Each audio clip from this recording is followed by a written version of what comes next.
Where are the low-value men? The hijacker's passport was found blocks from the World Trade Center crash site. You can believe that. You can believe that. You can believe that. Contracted COVID, but says with a mixture of medicines, including the controversial horse dewormer that has poisoned hundreds of people nationwide, he's now recovered. He was the best guy around. What about the people he murdered? What murder? From the headlines to the whisper star, low value mail, low value mail at 9 o'clock. We're truth fiction, take a walk. Why don't you swear on the Bible that you walked on the moon? You're a coward and a liar and a thief. Our stories are.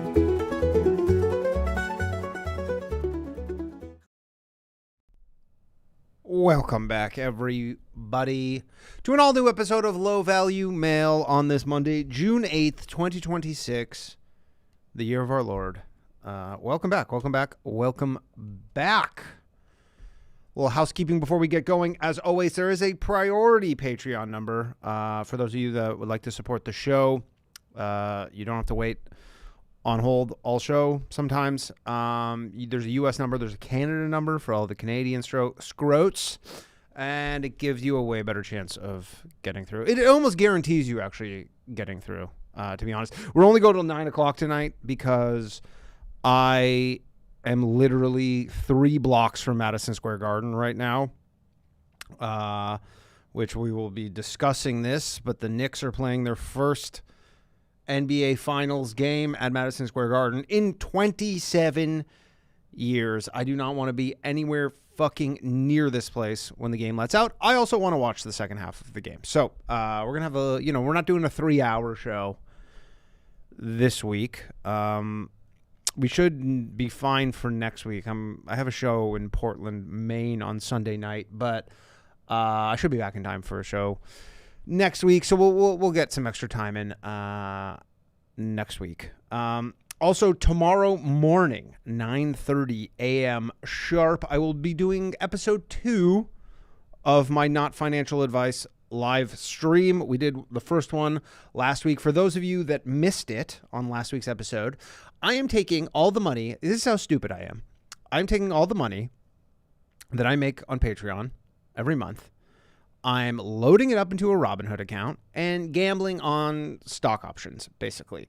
As mentioned last week as well, should there ever be any profits, there will be a Danny dividend going to one or maybe more lucky patrons.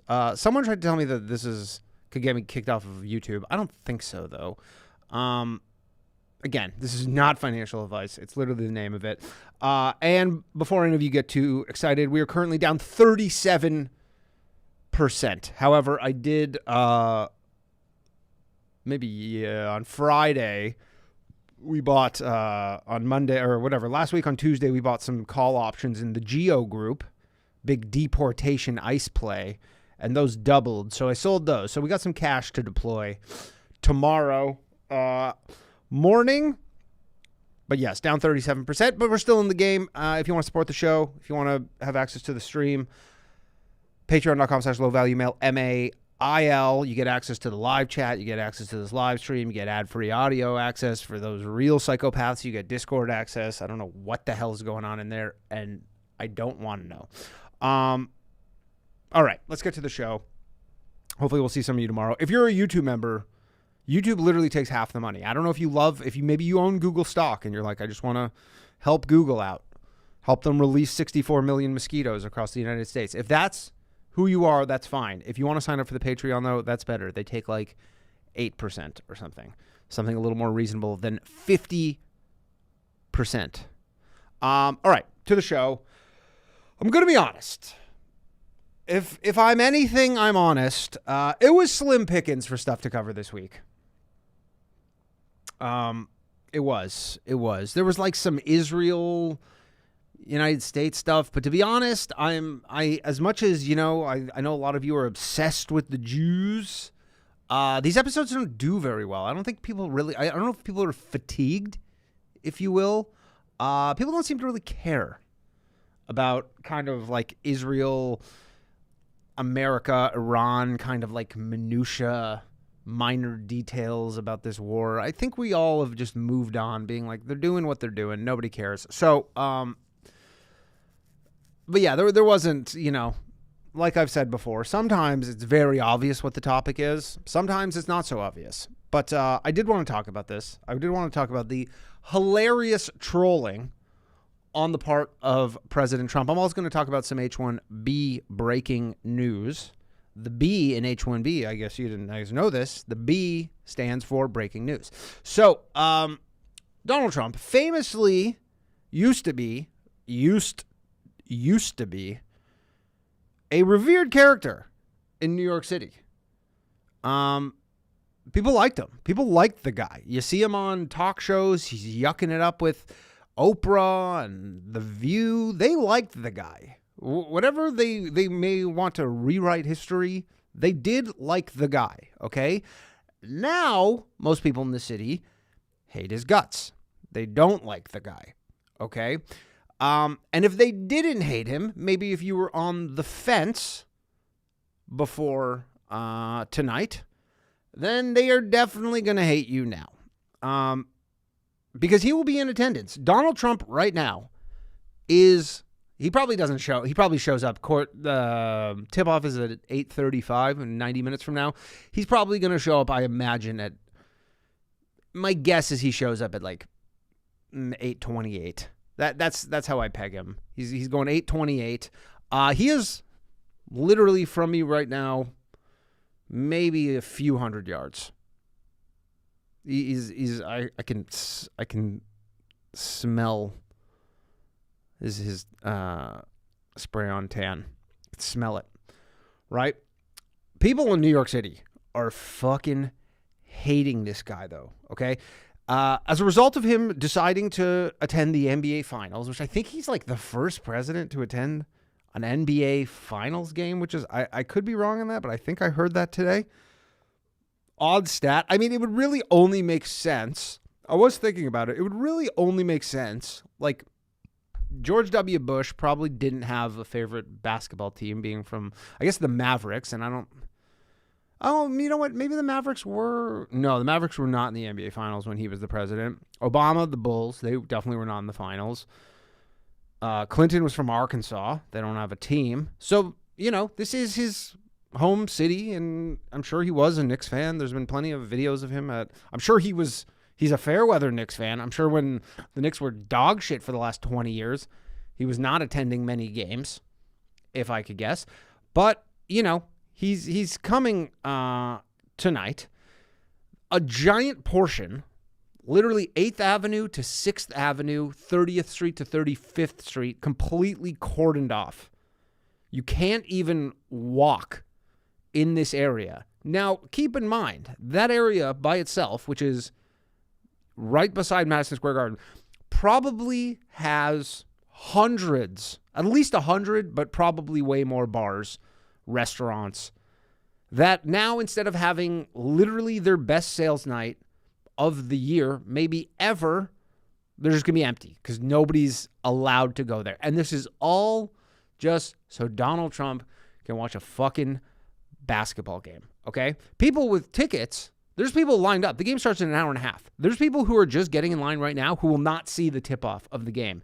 They're being told to get there 2 hours minimum before the game starts. There's TSA-level security to get into Madison Square Garden. I mean, that's what happens when people keep trying to kill the president. I'm not saying I don't understand. And these are people who are spending $6,000, the cheapest ticket right now to get into the game, $6,000 for standing room only. You don't even get a seat for $6K. Let me just double check this, but I don't need to check it. That's what it was. When I checked this like half an hour ago, it was $6,000. You don't even get a seat. For context, it is $7,000 to get an actual seat to go watch the World Cup final at MetLife Stadium in New Jersey. Okay, now granted, there is a World Cup final every 4 years, not in America. This could be the next New York Knicks finals, could be in 30 years from now. I understand that I know people who are going to be at this game who probably spent insane sums of money. You could literally, you get one of these $6,000 standing room tickets, you could be standing beside Muslim Mayor Zoran Mamdani, who also has standing room tickets for tonight, which I will say you almost have to respect. Eric Adams would have been sitting courtside if he was still mayor, with tickets given to him by some foreign government that cost $100,000 a pop. But no. Zoran Mamdani, Muslim Mayor Zoran Mamdani, he's with the plebs, even though it's still a $6,000 ticket. But he's standing. He's leaning on the rail. His legs are getting tired. He's standing. You got to respect that. Now, I would be pissed if I spent $6K on a ticket and I had to wait 2 to 3 hours right over there to get in line. I would be pissed, right? Not only that, all the fan watch parties around MSG all canceled because Trump is there. Obviously, Trump was well aware that this would be the case, and he did it anyways. And the reason is, it's because he doesn't give a shit. 2, I guess he just has a hard-on for this city now because they've turned on him. You know, if I had to guess, I don't think they're going to be showing him on the Jumbotron in the middle of the game. If they do, this may go down as the loudest booing ever heard any event ever. This is like Jesse Owens levels of booing. And look, it's obviously a personal grudge for Trump at this point, which is fine. The man is petty, okay? It's a funny move by him, but it's very petty. It's very petty.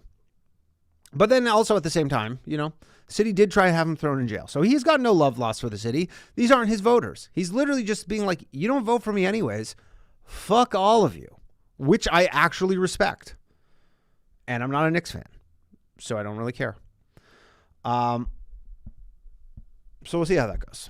We'll see. That should be interesting to watch. Hopefully nobody sneaks any kind of weapon in. And man, if the Knicks somehow...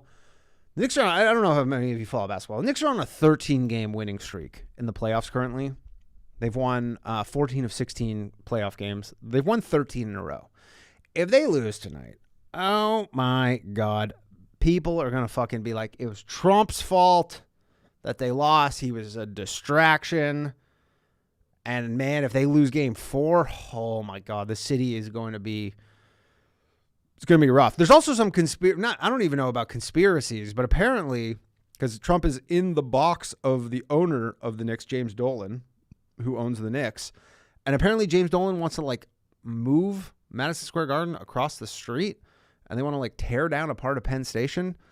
So some people are saying this is kind of like you need Trump's approval for that. So this is kind of like a little conspiracy angle. I don't know. We'll see. All right, let's get to some actual news. You know what? I'm going to open the phone lines now so that people are all queued up and ready to go. I made the phone lines thing a little smaller, as you notice. I think maybe next week I'll have a little ticker going across the bottom with the phone line, because when I make clips for the show,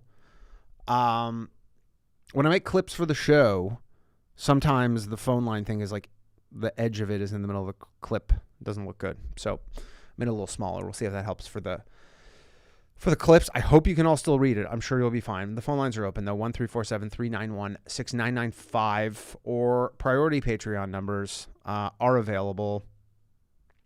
And again, we'll take your calls. You can, if you're new to the show, I know some of you are watching over on Rumble. Maybe you're seeing the show for the first time. You can call in about absolutely anything. I touch on some topics, but literally you can call in about anything. So now to some actual news. A federal Obama appointed judge, this is in the last 2 or 3 hours, just blocked. You guys are not going to like this. Some of you guys, Abdul, my buddy Abdul, shout out. Abdul's going to like this. He's a foil to a lot of you. You guys are not going to like this though.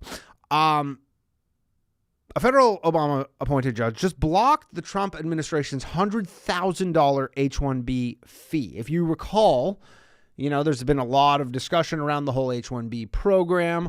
Trump is, trying to placate his base, I suppose you could say. So he's like, you know what, we're going to make these H-1Bs hard to get into. We all know about the H-1Bs. We know they're abused. Fox News just did some whole thing about there's these Indian diploma mills. You can pay like $3,000, get a fake diploma, then use that to get an H-1B, which I saw it and it only made sense up to the point because like they're doing that with Canada, which I understand. H-1Bs make less sense because you're tied to your employer with an H-1B, and if you scam your way into a job, but then you can't do the job, you're like, I lied, and then they're like, hey, you don't know computer programming or whatever it is you're meant to be doing, then they fire you, and then you just have to leave. So that doesn't make as much sense to me. I'm sure there's probably more to it. Maybe you guys know more than I do. But the fee is is scrapped. It's scrapped. Now, I believe Congress can still pass this $100,000 H-1B fee. Probably a long shot. I saw some tech companies, even with the $100K, they're still hiring these H-1Bs. They're still just like, excuse me, they're still hiring lots of them. They're still coming in. They have dropped. H-1B approvals dropped from 400,000 in 2024 to 330,000 last year. So a little less than 20%, which is some kind of progress. I know a lot of you are like, we wanted to go to zero. That's not going to happen. It's some kind of progress, though. However, and this is kind of an interesting wrinkle in this entire H-1B debate, if you ask me. Did anybody ask me? No, but it's my show, so I can just really say whatever I want. But excuse me, the JOLTS report, which is job openings, came out I believe last week, maybe on Friday, sometime last week. The JOLTS report. The U.S. currently has, this is almost surprising to me, 7.6 million job openings. It went up 731,000 last month, right? Because I talk to a lot of you, and talking to a lot of you, it makes it seem like it's tough out there, and you hear it's tough out there. I know in Canada it is difficult, but I'm not in Canada. I'm in America. Right? And here, there's tons of jobs. 7.6 million job openings. There's actually more job openings than unemployed people in this country, which is crazy to think. But there's literally more unemployed. Now, not everybody can do any job, obviously. If I had to guess, my guess is that there's a lot of high-skilled jobs available, and there's a lot of low-skilled people who are unemployed. And so there's the disconnect, which there's going to be a lot more, in my opinion, unskilled, unemployed people. I just saw McDonald's is right now rolling out an AI drive-through assistant. It's called Arch AI is what it's called. They're rolling this out. They're testing it. Apparently, it's over 90% accurate, which if you had to ask me how accurate is the person I'm talking to at a McDonald's drive-thru, I'd be like, yeah, probably around 90%. That's what the grade I would give them. So the AI is already as good as the person working the drive-thru at McDonald's. It is crazy. I mean, I don't really begrudge these McDonald's employees who have just gradually watched themselves get just phased out. Like, if you walk into a McDonald's now, it's normal that there's no cashiers. It's actually quite normal. There you go. It's just all these digital, ordering things. If you're lucky, there'll be one cashier, but there's no cashiers anymore. And we just kind of slowly watch that happen. I'm sure, I don't even know how old these are. They're definitely weren't around 10 years ago. And now they're just like, yeah, that's how it is. It's just like you order on a screen. I don't have to explain anything. There's no mix-up. There's no misunderstandings. It's just like I punched it in and they gave me my food. It's better. But those were people's jobs, unskilled people's jobs. What are they going to do? I don't know. But what I can tell you, back to this, about these, a lot of these high-skilled job openings, available in this country, and a lot of these low-skilled, unemployed people, is that, you guessed it, even more H-1Bs. You get an H-1B, you get an H-1B, you get an H-1B. We're all getting H-1Bs. Exciting. And I know Trump got a lot of your hopes up that he would just cut off immigration. But I have really, really bad news for you. Those of you who are like, there needs to be zero immigration.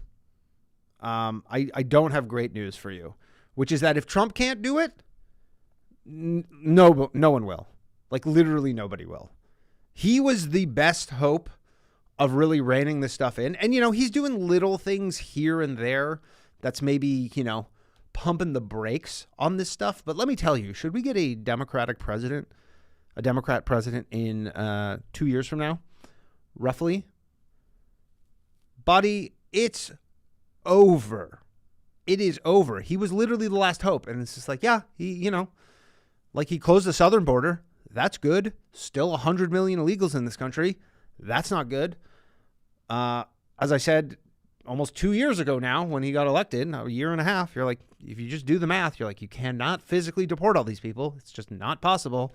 You can deport a small fraction of them, and most of them are just going to wait it out, lay low until President Ocasio-Cortez gets inaugurated, and then they're just going to go back to living their lives with zero fear of being deported because they're not going to get deported. So Trump was the last hope. Didn't work out.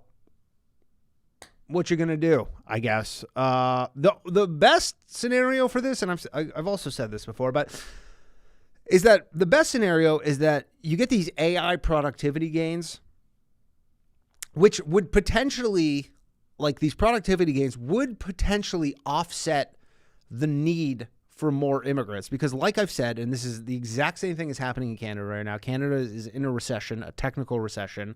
Prime Minister Mark Carney came out and he's like, yeah, we're in a recession because we closed the borders, which is what happens when you are an economy that is just predicated upon consumption, which is the U.S. economy as well.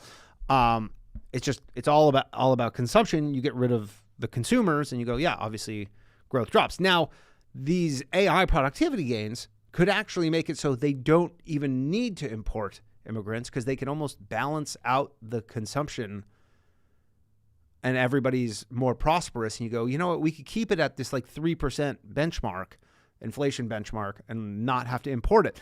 But, and this is going to be happening, unfortunately, is the powers that be are going to go, well, why grow 3% when we can grow 5%? Or 4%. Why 3%? 3% is just this arbitrary number we kind of just came up with. But you know what's better than 3%? 4% growth. Why don't we do AI and immigrants, which is what I think is going to happen. And again, I know you guys probably don't like that, but this is what's going to happen. If I could give any of you any advice for the future, the near future, is get some kind of skill and own hard assets. That's it. All right, let's get to the phone lines.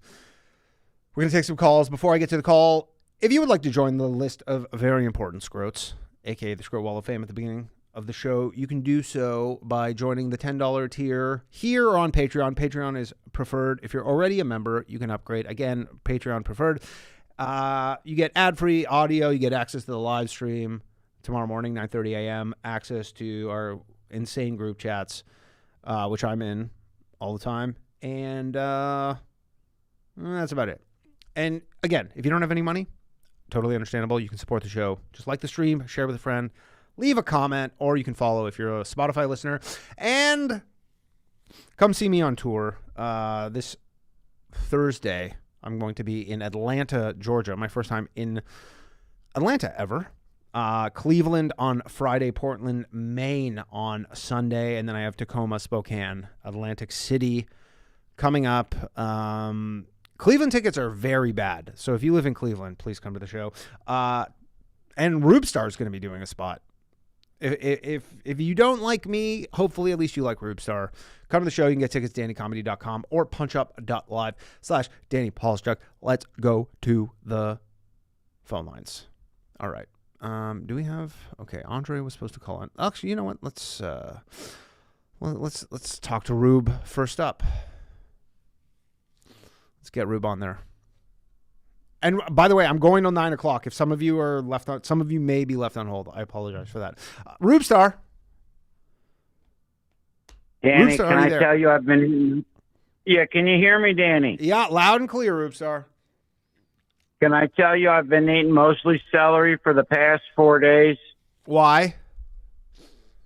Well, it's supposed to be really good for my blood type, and it is. I feel fucking great. Also, I've been doing the Electro-box for a month now. The Electro-box, Spencer from Florida, sells the Electro-box, Spencer from Florida.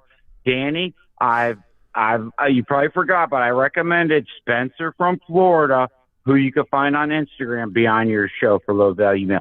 Spencer from Florida, who's only a genius, and this Electro-box, What is the amazing. Electro-box? I don't know. To get it, you have to kind of say I'm part of a research group, and it doesn't make any claims. But you hold what the is two it? things What that is it? Yeah. What like? How does it work? Just tell us for those of us who are. It's a cord in a box with a switch and two copper things on top of it. You hold the copper with your thumbs, but it's too much. It'll be a jolt. It's 60 hertz. So what I do is I take a little tissue, I tear it apart, so it's one layer, not two, and I use that as a minor insulation between my thumb and the copper. Now, on the Rube House, which Danny is an insane hit, and don't worry, we'll get to that at some point. I'm happy to hear. My new co-host was able to, you could see it, you could watch the Rube House, and you could see him touch the two copper things with his hand with no insulation. Actually, I would like to. I have a question about the Rube House because I saw the promo for the Rube House. It was Incel Media, right? He is like the highest level tier. Yeah, he's like the highest level tier of patrons. So shout out to him. I saw his very funny promo talking with it was a cat holding a jar of piss, and then I went to go. I couldn't watch it live. I went to go watch the replay, and it wasn't on YouTube. Why do you private the show afterwards? You mean the Rube House? Yeah, the Rube House. It's just like you're going like Kevin Brennan style where you just remove it? Danny, it's up, baby. Let me tell you, him and I had so much fucking fun. We were having too much fun. And every system failure possible happened. You could see it. Welcome to my so world, it might have pal. taken me... Oh, God, Johnny Glover, where the fuck are you? Oh, yeah. But so it might have taken me a half hour or whatever to publish it, or it might have taken a day. Oh, okay. And it's so... I love looking at the numbers, but it's so insane, the data that YouTube gives you. It's like 178, and then it's 78. I'm like, wait, what happened to 100 views? Yeah, sometimes it does that. Yeah, it has. It's not reliable. Insane. Yeah, sometimes it'll just like it'll drop off. Did you guys touch like your those electric box thing to your private parts together? No, but I gotta tell you. All right, I won't tell you. I'll save it for later. No, he touched it. He said it was just like he used to grow up playing with toy trains, and it was no different than that. Whatever. You guys should do like I don't want to tell you how to do your business, but if you guys want to touch them both on your balls at the same time, that'll be good. Well, hold up. So now the Rube House, we're emulating the bathhouse. Now, is this something Danny would do? This is when I get it stuck, I go, hold up now, dude. We're getting kind of mean. We're hating on girls. We're slut shaming. We don't do this at the Rube House. This isn't how Danny would conduct business. Now, would you put your balls on this electrode? No, but I also wouldn't drink my own piss. So then I think you want to go down. I think you want to go down Rube's path. You know, you could take some notes from the bathhouse, but I think you want to make the Rube House uniquely your own. It is, no matter whether I like it or not. It is. Yeah, that's what you want to do. Our technical thing is so bad, but as soon as I get it all straightened out and fixed, I think we're a hit. Your fans are so great. They're your not fans. Even my show. They're your fans, though. Well, can I say our fans? Our fans. They're your people. They're wonderful. They're there for you, man. They're there for you, though. They're not watching the Rube House on Tuesday night because of me. Do you know who Eric Watson is? Of course. He's deranged. Okay. I love him. Oh, it's all right. I'm trying to know all these people. Dude, I did one show just because he kept gassing me up, dude, and it was a fucking killer show. So it's like one person can make a good show happen when it comes to the Rube. Could we That's get what you? it all Is there a boils down. chance? Is there a chance that you will drink your pee live on the Rube House? Oh, yeah, that's no problem. I already did it on, I think, the 3rd or 4th episode, whatever. You guys should But, do a thing where you like some kind of like drinking game where you have to take shots of piss. I don't know the rules Danny, around it's that a on crazy- YouTube, so you're gonna have to check with YouTube because YouTube might not like that. Maybe you don't say it's piss. Maybe you're like it's like apple juice. Wink, wink. You know, you could build to that. That's not even an issue, man. How many subscribers does your It's weird. channel have? 330 right now. 330. So let's say when you hit 500 subscribers, you drink piss. Is that a good goal? Okay, I like that. All right, everybody, you heard it here save first. something. Some people don't like the idea of having to watch you drink piss, but I mean, he's doing it anyways. Well, hold on. He's doing it anyways. We're not making him drink piss. We're just asking him to do it on the show, right? Well, hold up, Danny. There's something special about my channel. My thumb up rate is 100%. There you go. How often do you see that? Never. I for have me. no. My point is, I have no haters. I have not summoned any haters. Oh, okay. So I have no problem keeping it Well, 330. wait till you drink some piss. I think there'll be a few thumbs down on that episode, especially if you hit the algorithm in any appreciable way. Okay. Yeah. Let me hit up the next topic. Okay. So our Cleveland sales are pretty bad, huh? I even Yeah. told people they were non-existent. Yeah, they're not good. They're not good. I'm surprised. I guess I don't know a lot of fans out in Cleveland area. Yeah. So I've been Happens. holding off. So I just made my crazy Facebook post today so that all my friends get a head start in case this goes really good. Yeah. And so this week, there's 2 radio stations in Cleveland, Rover's Morning Glory Yeah. and Alan Cox. And they both know me for years. And they have treated me the exact opposite way you have treated me, Danny. Which That's is how? why I just make fun of me, just Oh. poop on, just nothing, No, I oh, would- there he is. He's got, saying I got bombs strapped to myself and I'm going to blow them up and all just stupid stuff for radio or Yeah, whatever, it's very childish of them. I'm just too much for them, but whatever. I get my kicks off of it. So I'm kind of well known or infamous in the Cleveland area on 2 stations. And they both know I got arrested, but they don't really know the story. So instead of doing my 5-minute routine, I'm going to advertise that I will be telling the story of me getting arrested June 12th, Pickwick and Frolics, Danny Polishchuk. You want to be there in Cleveland when the Rube Star tells the full story of his arrest when I tossed bananas at cops and bit a thumb. I didn't know about the bananas part, or maybe I did. I don't remember. All right, Rube, I got to let you go. We got a lot of other callers, but I will see you in the flesh Friday. Sounds good, brother. Exciting. All right, later, Rube. Rube Star, everybody. Give it up for him. All right, let's go to some Patreon guys. Oh, let's go to the Goob. I haven't spoken with the Goob in a minute. Is this what? Hold on. Am I meant to be unmuted? Yeah. What's up, Goob? Goob? Danny? I somehow unmuted 2 people at once. I don't know how I did that. Oh, what's up, Goob? How you doing, man? I'm doing well. How are you? Very well. Very well. So, you were talking about jobs a bit earlier, and some fun statistics is that in the last 6 years, 90% of the jobs have gone to foreign-born people. I saw that. Yeah, I saw that. So since 2020, I feel like there has to be like a caveat. I didn't look into that, but I saw that. During Biden's presidency, it was literally 100%. Like, what do you of the remaining? I need more context on that. Of the remaining 10%. So it's from Bureau of Labor and Statistics. So there's. I mean, because that just doesn't look it up. That doesn't pass the smell test. That foreign. I see this here. New jobs created. It's new jobs, COVID. right? Yeah, so new jobs created. Okay, not just 90% of all jobs. But of the remaining 10%, 10% of that 10%, so 1% overall, went to white males.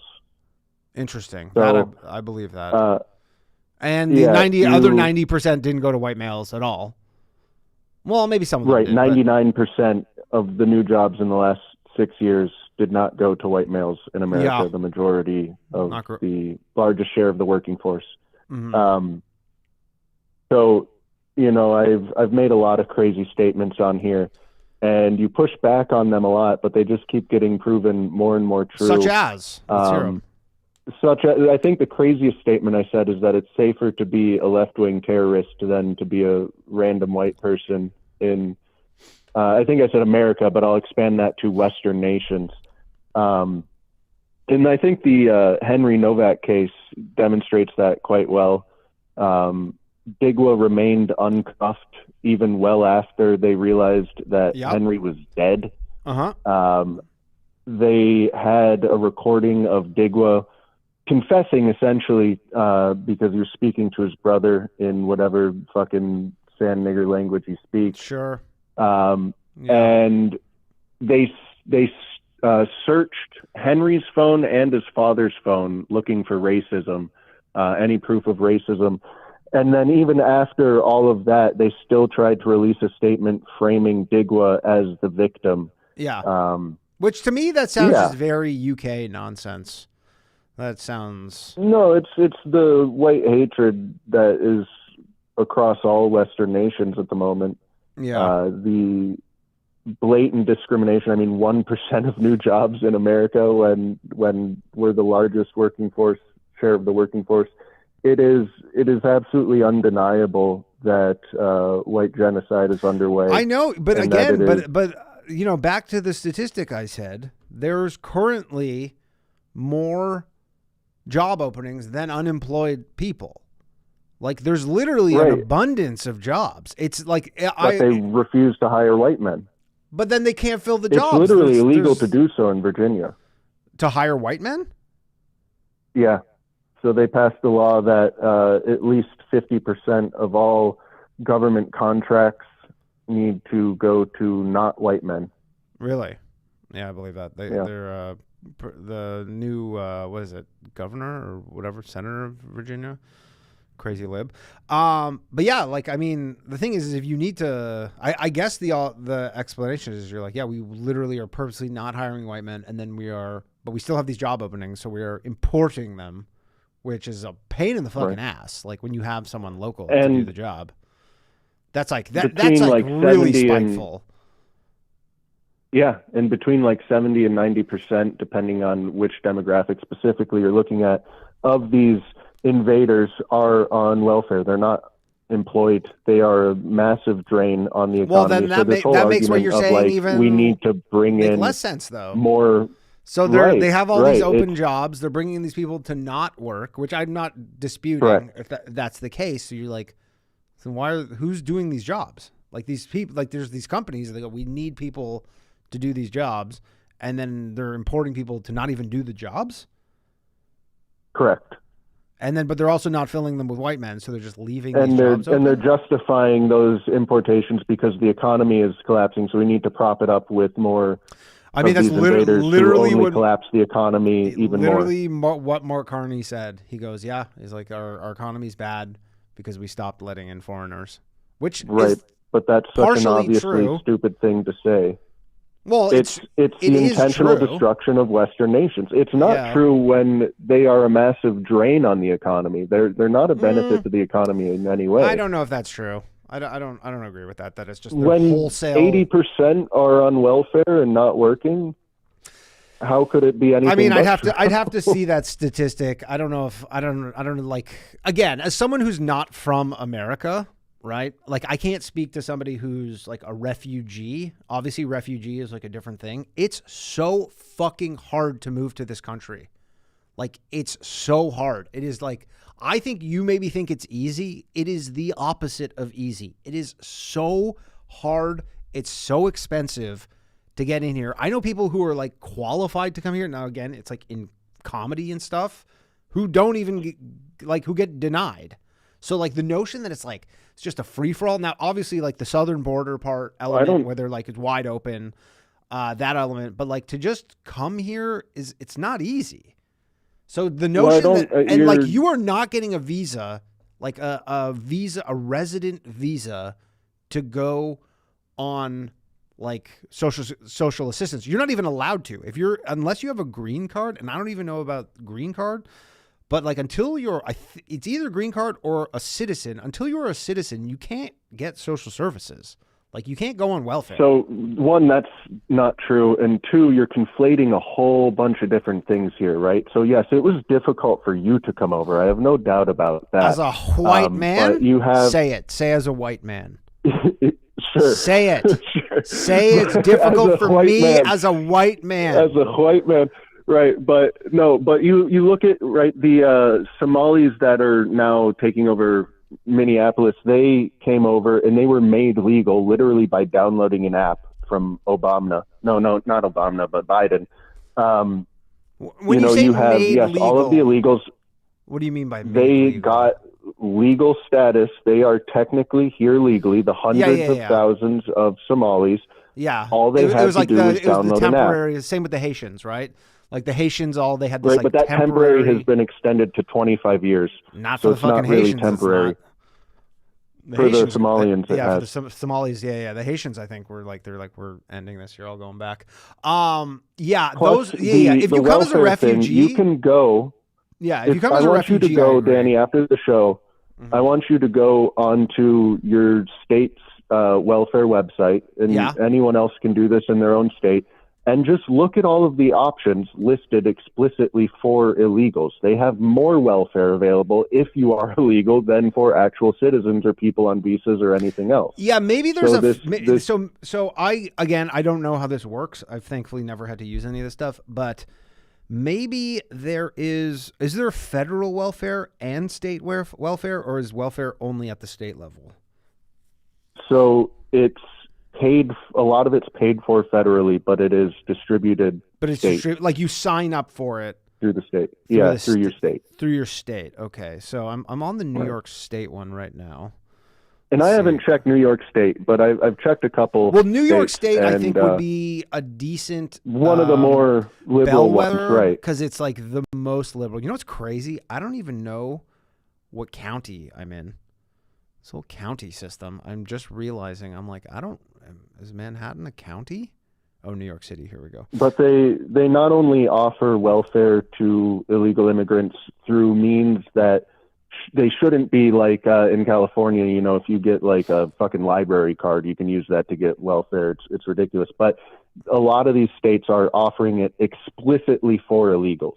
Yeah, so no, I know that. And getting it when it's not meant for illegals. But then there's also explicitly for illegals welfare in most of these places. Yeah, like that's the thing. I definitely don't. How old are you? Test. What a weird question. I definitely don't doubt that there are like, I mean, look, New York City has literal hotels, like decent hotels that are just full of illegals, and you know the hotels made a deal with the city, and the city just buys them out, buys the whole hotel out for a long period of time, and they just they house them, right? And again, it's remember? Yeah, go ahead. Go ahead. Well, I was just going to say, that is a normal thing for immigrants where, there's a period of like, hey, we're going to get you acclimated. We're going to, wealthy countries do this. Like my parents went through something similar when they moved to Canada for like 6 months.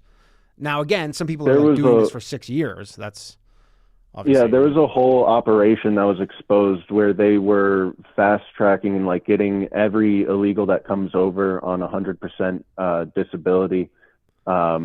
And disability for the rest of their life. Like that was the pipeline that they were being funneled into. So they would, set them up with doctors specifically to get on this. They'd tell them exactly what to say. And so they're coming over here and then immediately day one getting disability for the rest of their life.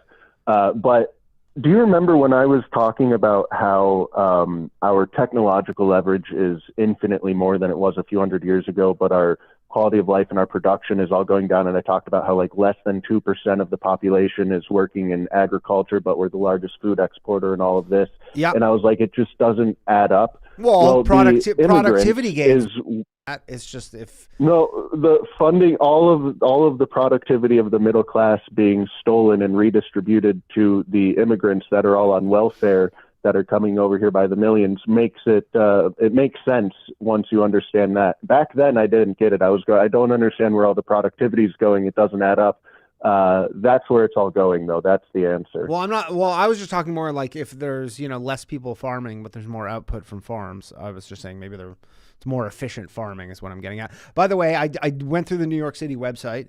I said I have $25 in the bank. They asked me like stuff I could say, prefer not to say, and looks like I can get SNAP, affordable housing lotteries, transit for half price. Did you say you were illegal? Is that what you're saying? They don't even ask. That never came up. That sounds right. That never came up what my status is whatsoever. Now, again, maybe when I go for New York, that sounds right. Yeah, for New York, that sounds right. Let's see. You can apply, and I don't. And again, New York City, if I had to guess, they would. Let's see, eligibility requirements. The program looks at several things. They include how much money you earn, how much money you receive from benefits, how many people are in your household. Yeah, I would guess that you don't even need to be here legally to get SNAP in New York. Oh, here we go. Citizenship, box 6, citizenship eligibility factors. Citizenship must be documented only if it is questionable. Suggested documentation: birth certificate, hospital records, U.S. passport. Immigration status must be documented for non-citizens applying for SNAP benefits. Evidence of continuous residence in the U.S. since prior to January 1st, 1972. So that's unclear. USCIS documentation, a stamped visa. Because I know, like, the visa that I've had before, you cannot go get SNAP. Like, that'll get your visa. Well, you've done it the legal way. But I'm saying if I could... You're in a totally different situation. But I'm saying I could go get SNAP, right? Like, because these two departments don't talk to one another. However... If the USCIS found out that I was on welfare, they would just revoke my visa. They would just be like, yeah, you weren't allowed to do that. Right. And that would just be that. But I could go get it. I could definitely go. Yeah, for sure. It's rife for abuse. Yeah, big time. Interesting. But yeah, I definitely believe that. But in terms of, I don't know. I living in New York City, again, not perfect, like, to extrapolate everywhere else, but it's like, all the people who are fucking door dashing all day are, I don't even understand how, I know how they do it now, which is that they buy somebody's social security number and they illegally use someone's social security number. Tons of Ubers here do that. Tons of people. So, because I always wonder, I'm like, how the fuck did these people get a visa to come here to deliver DoorDash? Like, why is the U.S. government doing that? But that's kind of the answer. All right, Goob, I got to let you go. Thanks, buddy. Goob, everybody. All right, let's go to Andre. He tried to call in last week. He's a patron. I spoke with him. He was having great difficulty. Did I see Toby Turner call in? Gerard, what happened to Toby Turner? I saw him calling in. YouTuber Toby Turner. He was calling in. I saw his name call in. And then I don't know what happened to him. Okay. Andre is having some problems. Do we know what it is? Is he there? Do we got him? Andre, what's happening, dude? Sorry, this is Peter from California. Okay, you were labeled as Andre. What's up, Peter from California?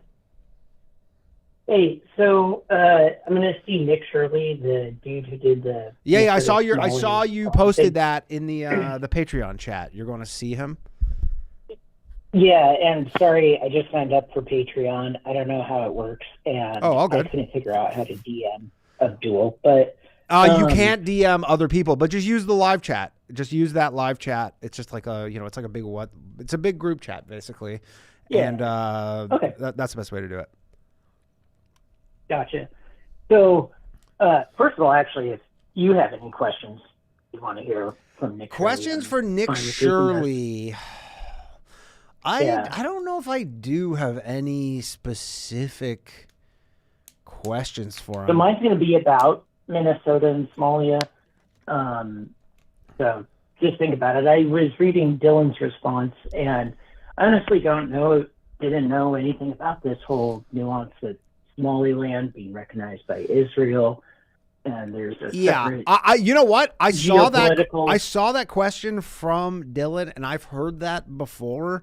My guess, and I guess Dylan would be like, of course, but my guess would be like you would ask Nick Shirley, and he's just like, I don't know what the fuck you're talking about that. Like when you start bringing up Israel and stuff, he's just like, yeah, I don't know about Israel, but that would be my guess. He did go to Israel, which I was surprised by. I was looking back through his older videos, and he did go to the Israel-Gaza border, but it doesn't seem... No, I mean in the context of like the whole Somaliland element and like how that, and they're being recognized by Israel, but maybe, I don't know. I don't know how like tapped into that stuff he is, but maybe he is. I don't, it's hard to say. So what's he doing? He's doing like a town hall kind of thing? Exactly. Oh, okay. Yeah, in San Jose. Yeah, and this is kind of autistic, but it bugs me, that kind of general style of influencer where they're like carpetbaggers. They come in, they bring a lot of glitz to an issue, and it kind of ignores, even if you wanted to take sides in that fight, like to take the side against the Somali Minnesotans. I don't know. It bugs me. So I don't know. I treat him as, he's an investigative journalist. He's no different than, every local news station has like, some guy who's like the investigative journalist. And, the Minneapolis local news does have that guy. And he did do a piece about this Somali fraud, 10 years ago. Just nobody gave a shit. It was only until Nick Shirley where the federal government kind of was like, oh, this is a way bigger issue than we realized. And it seems like they're doing stuff. Like I see them, from federal government accounts posting like, we've arrested so-and-so involved in this stuff. So, I mean, he's doing like kind of proper investigative journalism where, he goes and digs into some stuff, raises awareness about it. And then, it's still up to, at the end of the day, the government to go intervene and actually like press charges and investigate it properly. But, that's how I view him. I don't really view him as like an influencer. I view him as just an investigative journalist. Well, that's fair. Last thing I just wanted to hit you with before I signed off is look up the military raids in Los Angeles that happened a couple nights ago. Military raids? Training raids. The 160th SOAR and some other... Sorry, did you say military raids or trains? Military training raids. Training raids. Did helicopter insertions on a couple of abandoned buildings, an old military hospital, training operations in LA County. Old hotel. Oh, gotcha. Yeah. U.S. military training exercises in SoCal surprise residences. So what? It was just a bunch of helicopters flying everywhere and everybody's freaking out? Exactly. And the thing that's weird is their explanation is that it was counter-terror training for the World Cup. Yeah. But what's weird is, why is it the military then? Why is it not, they didn't mention anything about any civilian law enforcement, about FBI, Homeland Security. I mean, I could give you one explanation that I think it's possible to be the case, is that the city of LA, like if the federal government's like, yo, we want help with like counter-terrorism shit, the city of LA is going to be like, no, because you're going to go fucking hurt a bunch of brown people or some bullshit. Exactly. Right? And they go, no. Like, we're not helping you with this. Like, this is, if you guys want to do this, go ahead, but we're not going to be complicit in this. And so they have to do it on a federal level. I feel like that was the normie conspiracy theory. Yeah, I mean, that would be my guess. Conspiracy theory. It looks to me like they're practicing on, first of all, the sorts of buildings that aren't going to be involved in any of the World Cup events. it's like skyscrapers and stuff. I think it's practice for Cuba, but for Cuba, that's just me. I mean, couldn't they do it somewhere else instead of fucking Los Angeles? I don't know. It's hard to say. Anyways, all right. Have fun at the Nick Shirley thing. Let us know how it goes. Thanks. Bye. Later. All right. Now we're going to go to Andre. Let's fingers crossed. Fingers crossed, Andre. Hello? Andre. Nope. This Slav. Slav. Okay. Gerard's having a tough time today. Yeah, dude. Andre is getting a tough break here, man. Dude, Andre, it was like, I literally talked to him in the Patreon. I go, I'm going to give you priority because he waited online for like 2 hours last week and he's in the Patreon. I got through to him and then he couldn't figure out how to pick it up. But then I don't know. So maybe Slav is. Oh, now I have two. Okay. I think Gerard figured it out. Oh, I'm still here, though. It's all good. What's up, Slav? I unbanned you, by the way. I don't know if you saw that, but I saw. I signed up. I lost that $1 tier status, but yeah, that's gone. I dropped. I switched a Dalton Pruitt membership for yours. Oof. So tough. Hey, God, win some, lose some. Yeah. That's how she goes. So, I have an update on our Oriental friends. Which ones? You'll have to be more specific. The Chinese. Oh, the Chinese. Okay. In America. Yeah. Yeah. The blacks are calling to reignite Asian hate. Interesting. Look up I thought we stopped Asian hate. Look up the hashtag Start Asian Hate. So you're aware of this? Come on. You're aware of I think it was in North or South Carolina. This Chow fella who shot down this armed 14-year-old. No. By his gas station. No. Yeah. So I mean, I've actually made the point that with all of like the race stuff bubbling up, like as of somewhat recently, kind of, I think, response to all the DEI stuff. This is the reaction. The Asians have dodged it like almost completely. Oh no, they've been. Oh no, the Oriental community has always caught the ire of the colored. No, I know that, but I'm talking about like in the general like Twitter discourse when you talk about groups who are like in the scope. The Asians have kind of laid back. Like they haven't really been getting it. I'm looking to start not a lot of Start Asian Hate stuff on Twitter. They have been negatively impacted by DEI. Yeah, that's what I'm saying. But I'm saying in terms of education. But think about like the racism you see on Twitter, for example. It's like Jewish, Black, Indian. Those are probably the top three. All those groups that you mentioned, sure, they deserve every ounce of But I'm saying my point is that the Asians kind of like they dodged this one. They kind of pulled the Neo in the Matrix here, and they kind of just dodged the whole thing. Well, the Asian doesn't need to yell about their supremacy. They have a strong family unit. Yeah. They're educated. They're proud of their own culture. Yep. Yeah, proud of their own culture and history, and they don't need to, like blacks, make up some nonsense of we were kings. Sure. They don't need to do that. Yeah. They hold themselves just fine. I actually saw you know what, you'll like this because this is something that got shared with me. Hold on, let me pull this up because you will like this for sure. Hold on. So this was from a Twitter account. This is from someone that says, a few years ago I had a brutal boxing injury, and they put me in a shared hospital room with this older black guy, likely in his 60s. All he did all day was watch black alternative history videos. You would not believe the shit that was in these videos. Claims of millions of black Americans killed by cops. Yes, millions. Claims of black Americans building a spacefaring civilization that was shut down when Nixon had the black scientists assassinated. Hours of videos on Egypt and how black people ruled the earth for thousands of years before the white man came along.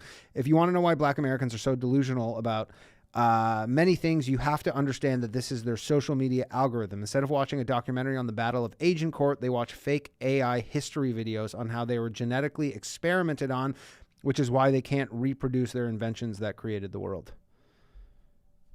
I know. I've seen that same post. Yeah. I mean, it's kind of like the Dr. Umar. It's really just the Dr. Umar shit for the most part. I've seen it happen in real life. And, congratulations to Dr. Umar on finally opening his school after did it open? 70. Yes, and he has working bathroom facilities. Oh, major improvement for the... Isn't that kind of like bare minimum to have a school open? Hey, look, I keep telling you, have the guy on the show. I'd love to. Didn't you say he charges a crazy amount of money? Look, you can, Danny. You have many colored coworkers. They can, Well, you think they're going to put in a good word? I mean, look, the guy. I don't know what the guy's finances are, but if he actually built his finances are, it's always somebody else's money that he's spending. It ain't his. Yeah. It's all donations, but I don't know. I guess he finally got it open. So if you look it up, it was in South Carolina. There's this guy, something Chow. He runs a Shell gas station, and one day, tip the tat, this leads to that, and there's a dead 14-year-old black kid. Oh, Rick. Okay, here we go. Here's the article. This is from the news. Demonstrators rally at South Carolina State House following not guilty verdict in Rick Chow trial. South Carolina store owner found not guilty of murder in fatal shooting of black teen. An armed teenager. Well, let's not forget that. What was he armed with? He pointed a gun back at... Oh, he had a handgun that he pointed back at that Asian fellow. Yeah. Cal shot Carmack Belton once in the back after his son claimed the teen had a gun.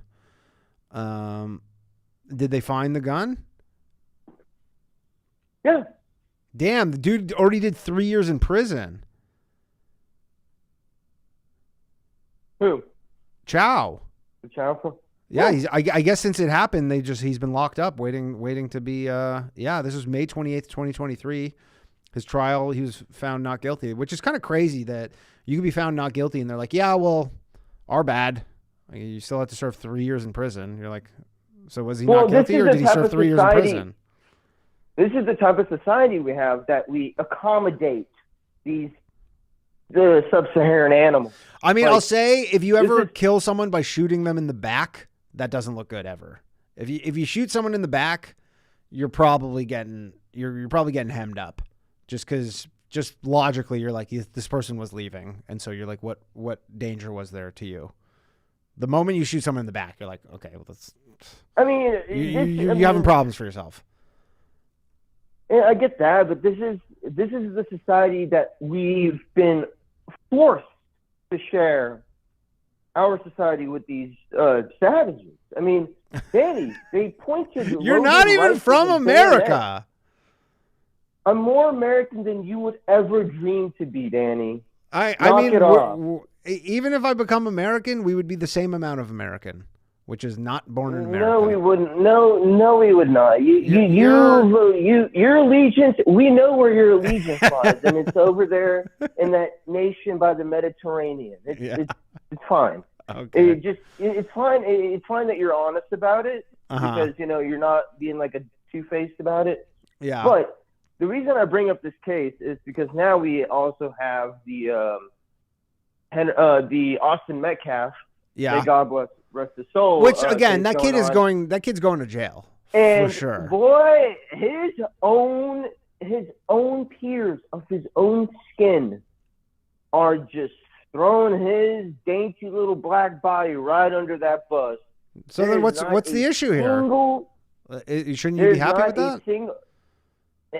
No, they're black classmates of his. Yeah. Who are saying that he was the provoker, not Austin. Yeah. It was this Karmelo kid. They were so that's a good thing. They're under oath. I mean, obviously a bad thing happened. The ideal scenario is, justice is served.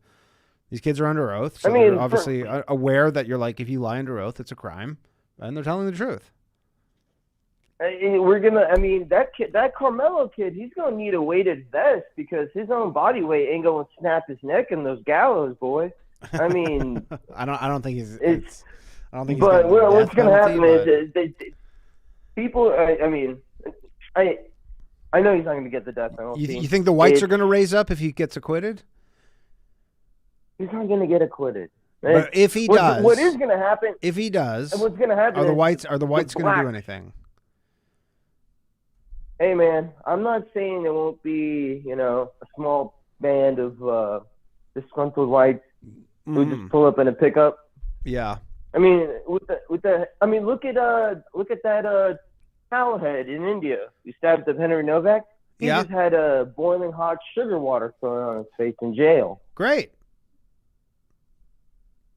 Yeah, and now what is it? But now in Connecticut, I think it's some Hamptonshire or whatever school district, the Sikhs are allowed to bring their kheer pans.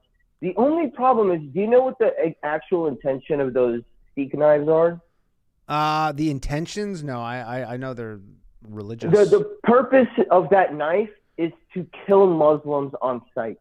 Oh, okay. So then you're for this now? No.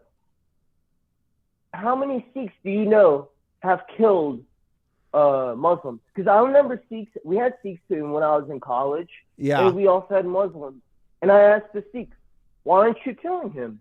He's like, "Well, I mean, I can't." I'm like, "No, that's your duty. Like, you have your knife. You insist on your stupid head wrap. Do your due diligence and kill that fucking carpet flying sand nigger over there right now." And they what is this? 2 sand N-bombs tonight? What's going on? England is full of Sikhs and Muslims, and they're not killing. Look, I've known a lot of Sikhs in my life growing up outside of Toronto. They were like maybe one of the groups I would be least concerned about out of absolutely any group. No. The Sikhs now in Canada.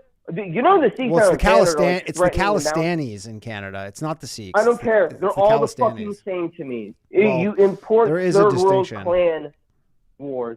No, there is no distinction. Just like between right wing and left wing Jews and Zionists and anti-Zionist Jews, I don't care. You're all the same because we have to bear white society has to bear the problems of y'all's existence and insistence on being in our society. Yeah. You see what it is? See, read about the Citizenship Act of 1790. Citizenship is granted to whites and white men.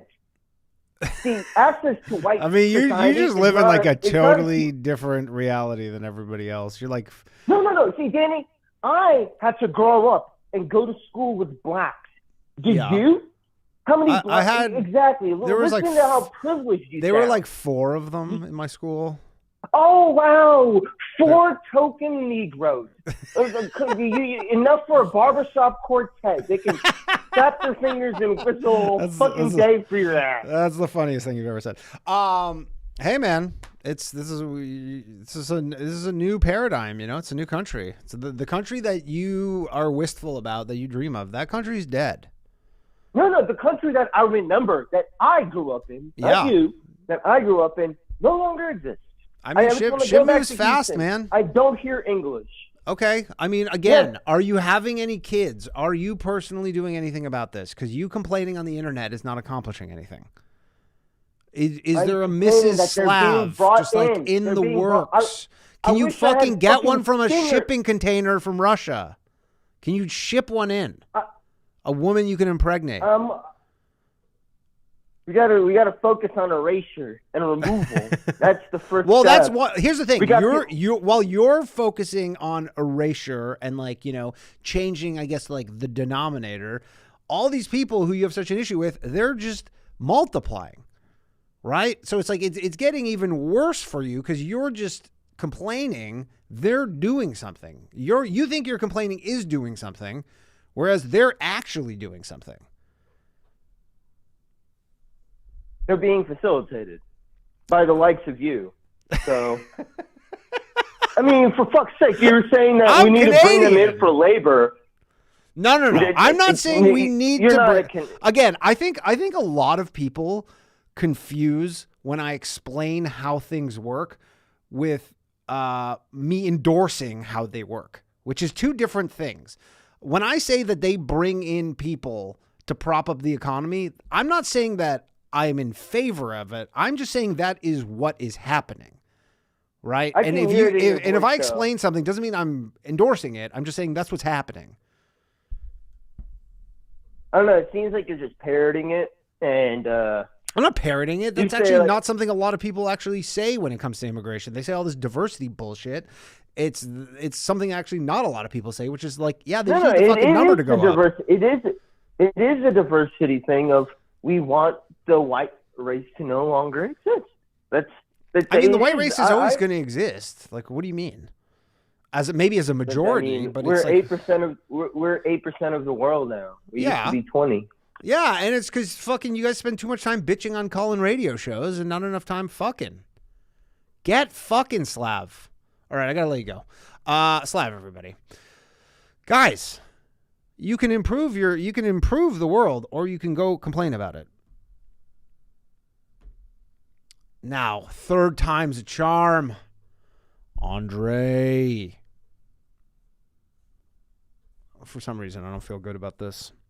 I don't feel great about this. I don't feel great about his ability to pick up the phone, but we'll see. Probably, actually, phone lines are closed, everybody. I don't know if I'm even going to get through to everybody. I don't think he can do it. I don't think Andre, I don't know what the issue is specifically with Andre. Come on, Andre, you can do this. Andre, I believe in you.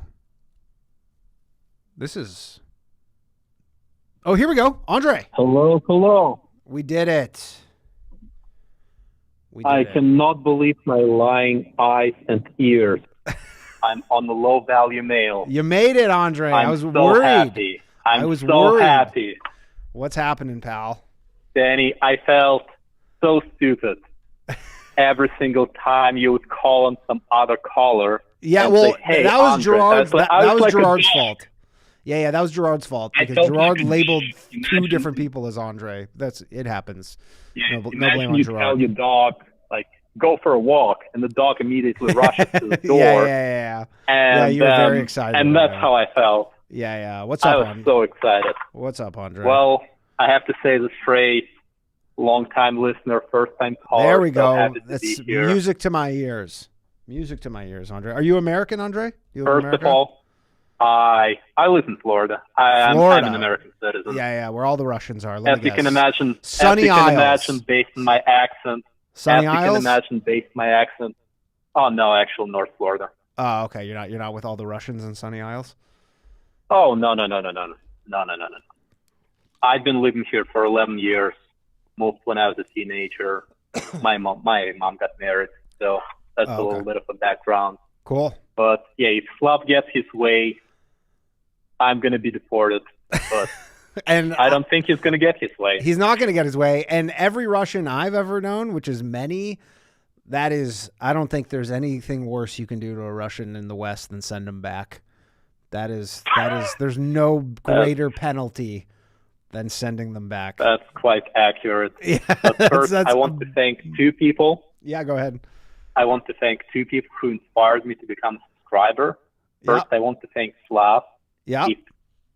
If you were to paywall your conversations with him, I would have subscribed a long time ago without even thinking. Good to know. I'm not even kidding. And second, I want to thank Abdul. Yeah. Because truly, every retard has an opinion, and we all know that. I like Abdul. I'm an Abdul upon stan. hearing Abdul and his opinions, I realized, you know what? I'm also a retard. I have an opinion, and I want to share that. Absolutely. Opinion. And that's what makes this show good, is that we hear from different perspectives, right?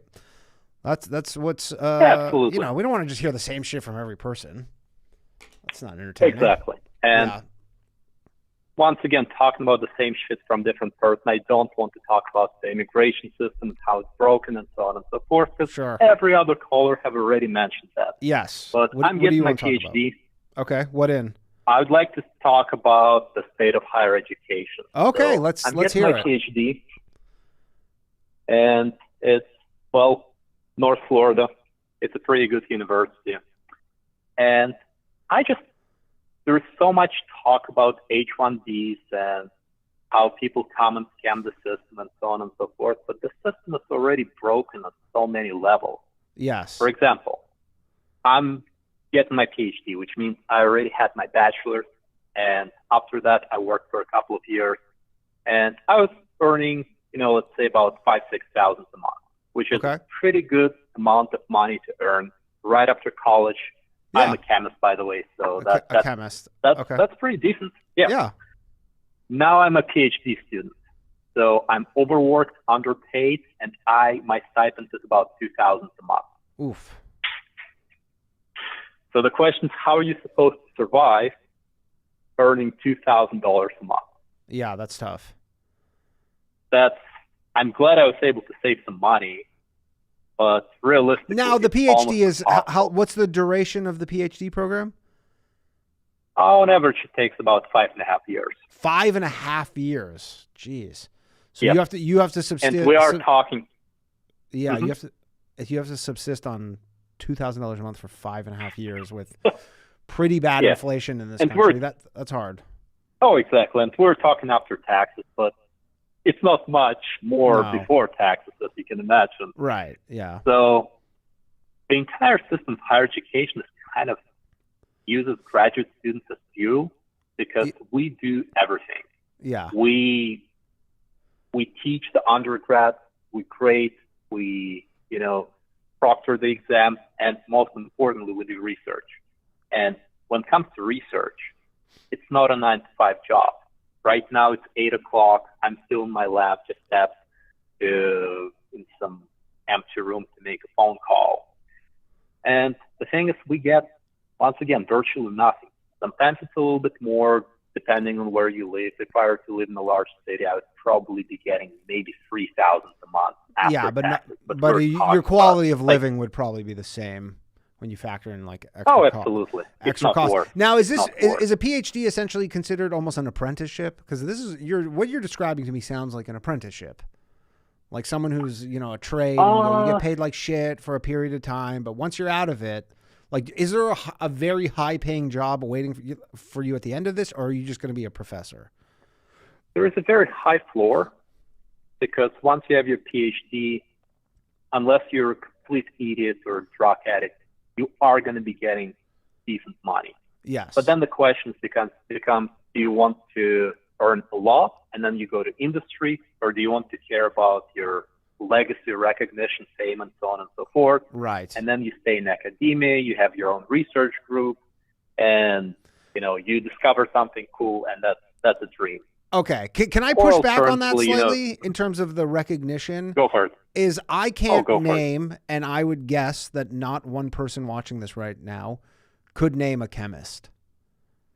Like, you're talking about at the same time. You're talking about chemists like they're athletes.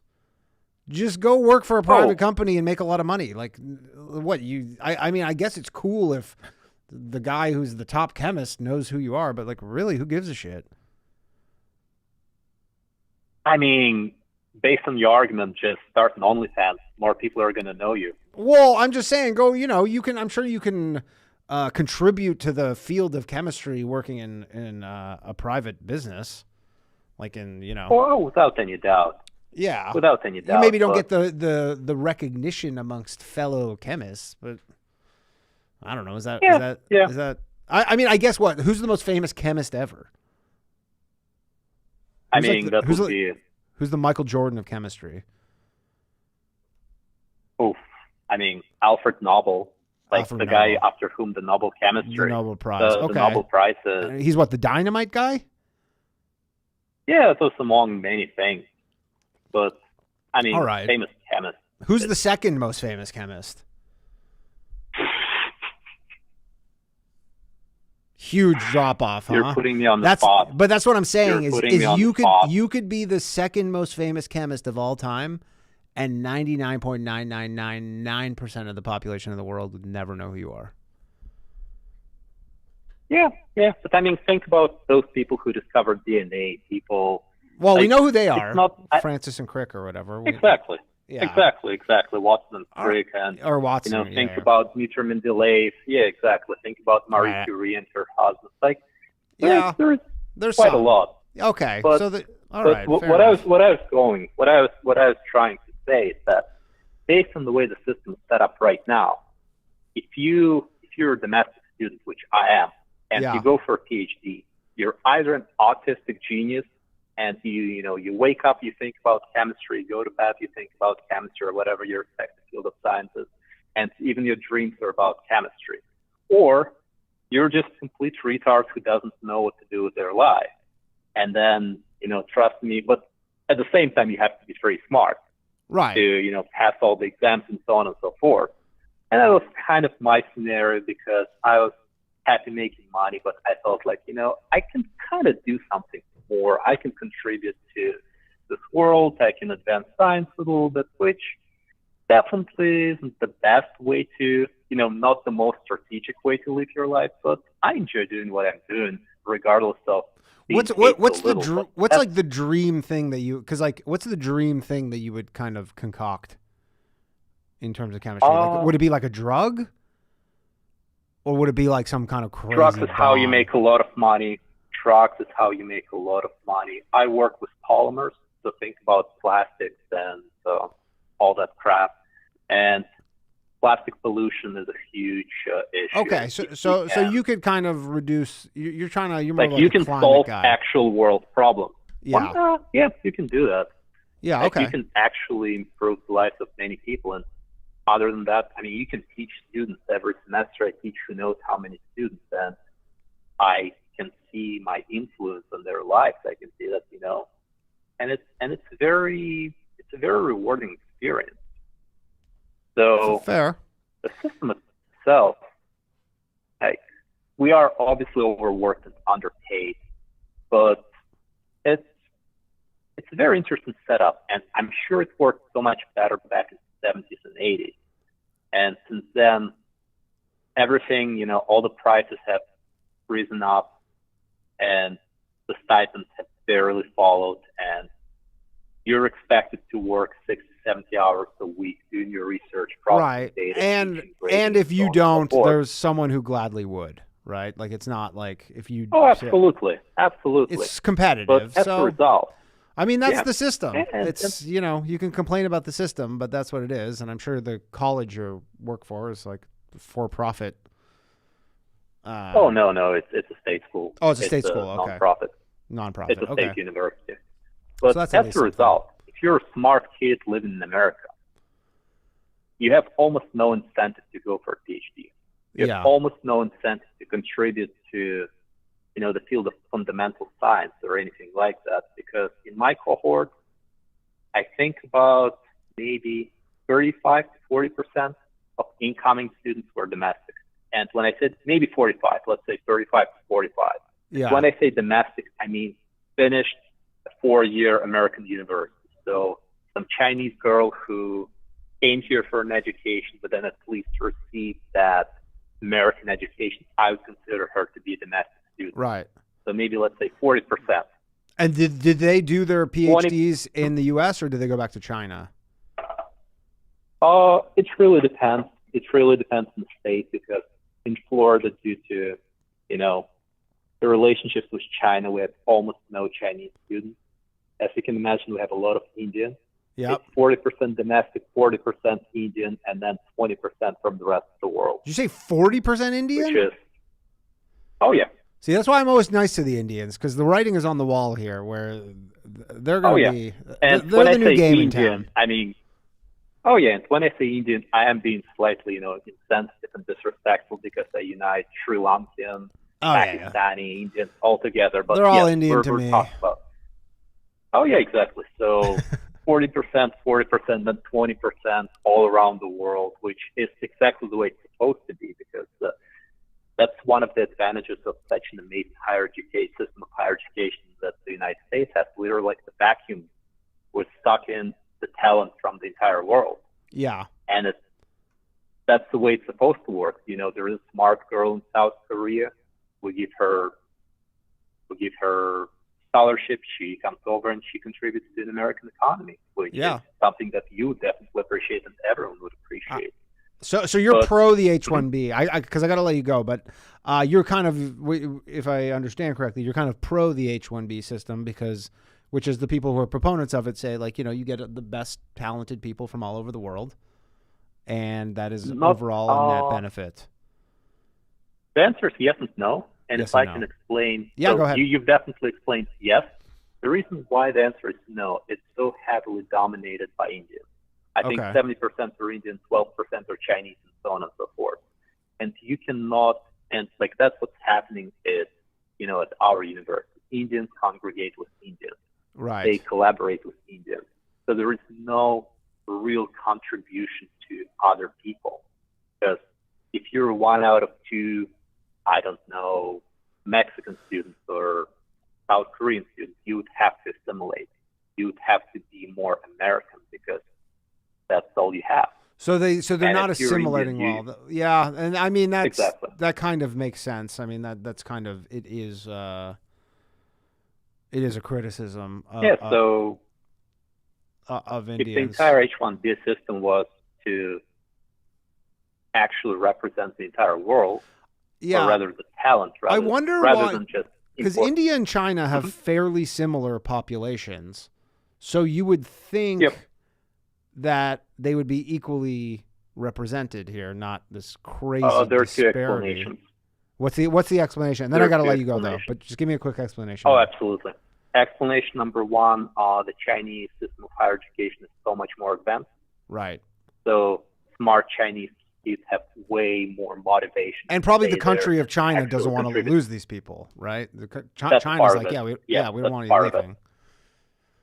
And also, you know, China is a geopolitical competitor, enemy, whatever you want to call it. We're relying on India to oppose China, and that's why we want to have as many Indians as possible. That's why we want to use their intellect and so on and so forth. Yeah. Interesting. All right, Andre, I got to let you go, unfortunately. Nice talking to you. It was great talking to you. We'll talk to you again soon. Take care. Andre, everybody. All right, let's get to some more patrons. Okay, hold on. Okay, I'm probably not going to get to everybody who's on hold. The phone lines are closed, so do not call in anymore. What happened to Toby Turner? I've never talked to him before. Yo. Hey, conspiracy extremist, what's happening? What's up, Danny? How's it going, man? Very well. How are you? I'm doing wonderful. Is your blood boiling that we're just from the last call where it's just infinity Indians? It's what's gonna. Yes, it's what it's gonna be. It sounds like it's just. So, and that is a good explanation, actually, that he gave. To be honest. Yeah. Well, luckily we're not as bad as Canada when it comes to the Indian question. No. The IQ, as I call it. Do you the IQ? Do you follow the Tim Hortons drama in Canada? Have you seen that? Maybe. Do you know? Do you know what Tim Hortons is? It's like Dunkin' Donuts, but it's like the Canadian. It's like a Canadian institution. Like when I was a kid, it literally doesn't matter where you went to Tim Hortons. It was all just like old white ladies worked behind the counter. It was just like that's what it was. It was like just old white ladies. Then. Now it's just like all Indian people, and they're using like these temporary foreign workers, and a lot of people are like, "Why the fuck are you using temporary foreign workers? Like this is a job for high school students. Like you can't find any high school students." And it is because like the managers are Indian and they want to hire other Indians, stuff like that. But so Dunkin' Donuts just announced they're opening like I think 200 locations in Canada, and so. Everybody's like boycotting Tim Hortons and they're like, we're going to fucking Dunkin' Donuts. Fuck you. Like we're not going to Tim Hortons. And then Tim Hortons like put out an ad of like a Tim Hortons like propaganda ad. And in the ad, it's only white people. Like it's the opposite of TV in Canada. Cause if you watch TV in Canada, it would be like all Indians. And then, but because they're trying to like get away from this, so they made an ad and it was all white people. And the comments are like, where did you even find these people? like you found the one Tim Hortons like probably fucking 12 hours in northern Ontario that has just like an all white staff. Anyways, it was quite the scandal. What did you want to talk about though? Well, I guess the whole immigration thing. So, but first I want to say, hey man, I had a blast when you were here in Phoenix. That was a lot of fun. Yeah, it was a good time. Did you see the clip from Jared? Yes, about the Asian lady. Yeah. Yeah, it's going viral. Dude, it went so viral.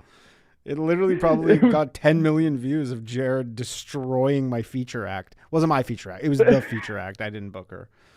If you haven't watched it, go check it out. Oh yeah, dude, it's hilarious. Both me and Aspa were like, well, my co-host Aspa, you met him. He's in the clip. Like you could see his back. That's so funny. I was there. It was like great. Honestly, there aren't a lot of clips on the internet of a heckler destroying a comedian, but that is like a bona fide heckler destroys comedian. It was perfect. It was amazing. It was great. It was great. But so I have a question. I know you're talking to Slav about him. You know, he's bitching online on a call-in radio show, not having kids. Now, Danny, I have 4 kids. Am I allowed to bitch and complain? Absolutely, you are. So that is the distinction. Okay. Is you have done your part. You have had 4 white children, so at least you have some skin in the game here. You're well above the replacement rate. You've really done, in terms of what you can control in your world, you've done all that you can do, and then some, I would say. So yes, go ahead. So I do like your mindset on this, where you need to earn your stripes or your allowance to complain about the problem. And I do complain about the problem, and I will continue to complain about the problem. Yeah, which is fine. I honestly, I'm like, it is, I do feel like you have kind of more of a, leeway, because at least you've done something to correct it. Like if everybody was like you, like if every white person who was complaining about this thing had 4 kids, you're like, and then their kids had 4 kids, you're like, probably wouldn't be a problem. And unfortunately, the way these things move is so slow. Like you're talking every generation's 20 years. So you're like, yeah, it probably may, to be honest, be too late to even fix this problem. Nah, not too late. No, we can fix it. Well, not when guys like Slav are probably like doesn't even know how to talk to women. Like you need Slav to be on a fucking commune pumping out like 8 kids. Yeah, we need some more like white Russian. What is he from? Russia? Dylan has. I know Dylan has kids. Like you gotta be. Yes. You got to put your money where your mouth is. We need more white Russian racist kids, Slav. Come on, get to work, buddy. Yeah. You can do it. I mean, lots of Russians are racist, so you got that down pat. But I will say, I do agree with pretty much I would say like 95% of his point, and I do, because of the fact that I have kids, I've actually witnessed these issues in real life with my kids. I'll tell you a quick story. I don't have a whole lot to talk about, but on this topic, so my kids were going to the school. My second oldest daughter, she was hanging out playing. I forget what grade she in, 3rd grade at the time. And there's this one black kid at the school. He comes over here to her and was like insulting her. And so, but her personality, she takes it as like they're just like talking shit, like she would with her other siblings. Yeah. And they're kind of like poking fun at each other. And he goes, "You're ugly because your skin is pink." He said that to her. Okay. And her response was, "Well, you're ugly because your skin is brown." And guess what he went and did? He went and ratted her out? Yep. He ran to the teachers and told her that she was being racist. But neither of them were pink nor brown. Well, I mean, he made a comment about the tone of her skin. Yeah. I guess they were being more accurate. Yeah. I mean, that's, how old are these kids? It was like 3rd grade. I forget. 3rd grade. Oh, they yeah, that's kind of 9 or something. Yeah, that's kind of. I mean, nobody likes a snitch. That's. I mean, I can tell you, his own community. I don't think they would appreciate that. I don't appreciate. Appreciate the snitching. Well, I disagree. I think his mom was pretty uppity about it. Not about him, but about how the racism is going on. So it's there. Yeah, I understand this single direction element where you go, well, because again, I fully agree. You're like, if he starts it and he says something like that, you're like, it's not unreasonable to say something similar. Like if you're going to dish it out, you got to be able to take it. And I do probably agree that he's kind of brought up in a situation where you're like, yeah, you can go shit on white people all you want. That's fair game. But, you know, obviously the moment that it comes back, you're like, whoa, that was a major no-no. So I'm fully on board with. I'm like, I do not think it should be this one-way thing. Yes. And so I think the mindset, and at least when it comes to white people, is like not doing what that retard, what's his face, the guy that got in prison for shooting some black dude. Chud the Builder. Oh my God. Did you see the video from, I think there was a video from today, and they were showing his tweets during, like, I don't know, some hearing, and he had like, he said, he was like, one of them's going to die or something. Yeah, he's like, I'm going to kill some fucking monkey. You're like, oh my God, dude, this guy's so fucked. So I'm not a proponent of just going around and calling people like the N-word, okay? No. Right? That's first of all, that's just disrespectful and uncivil.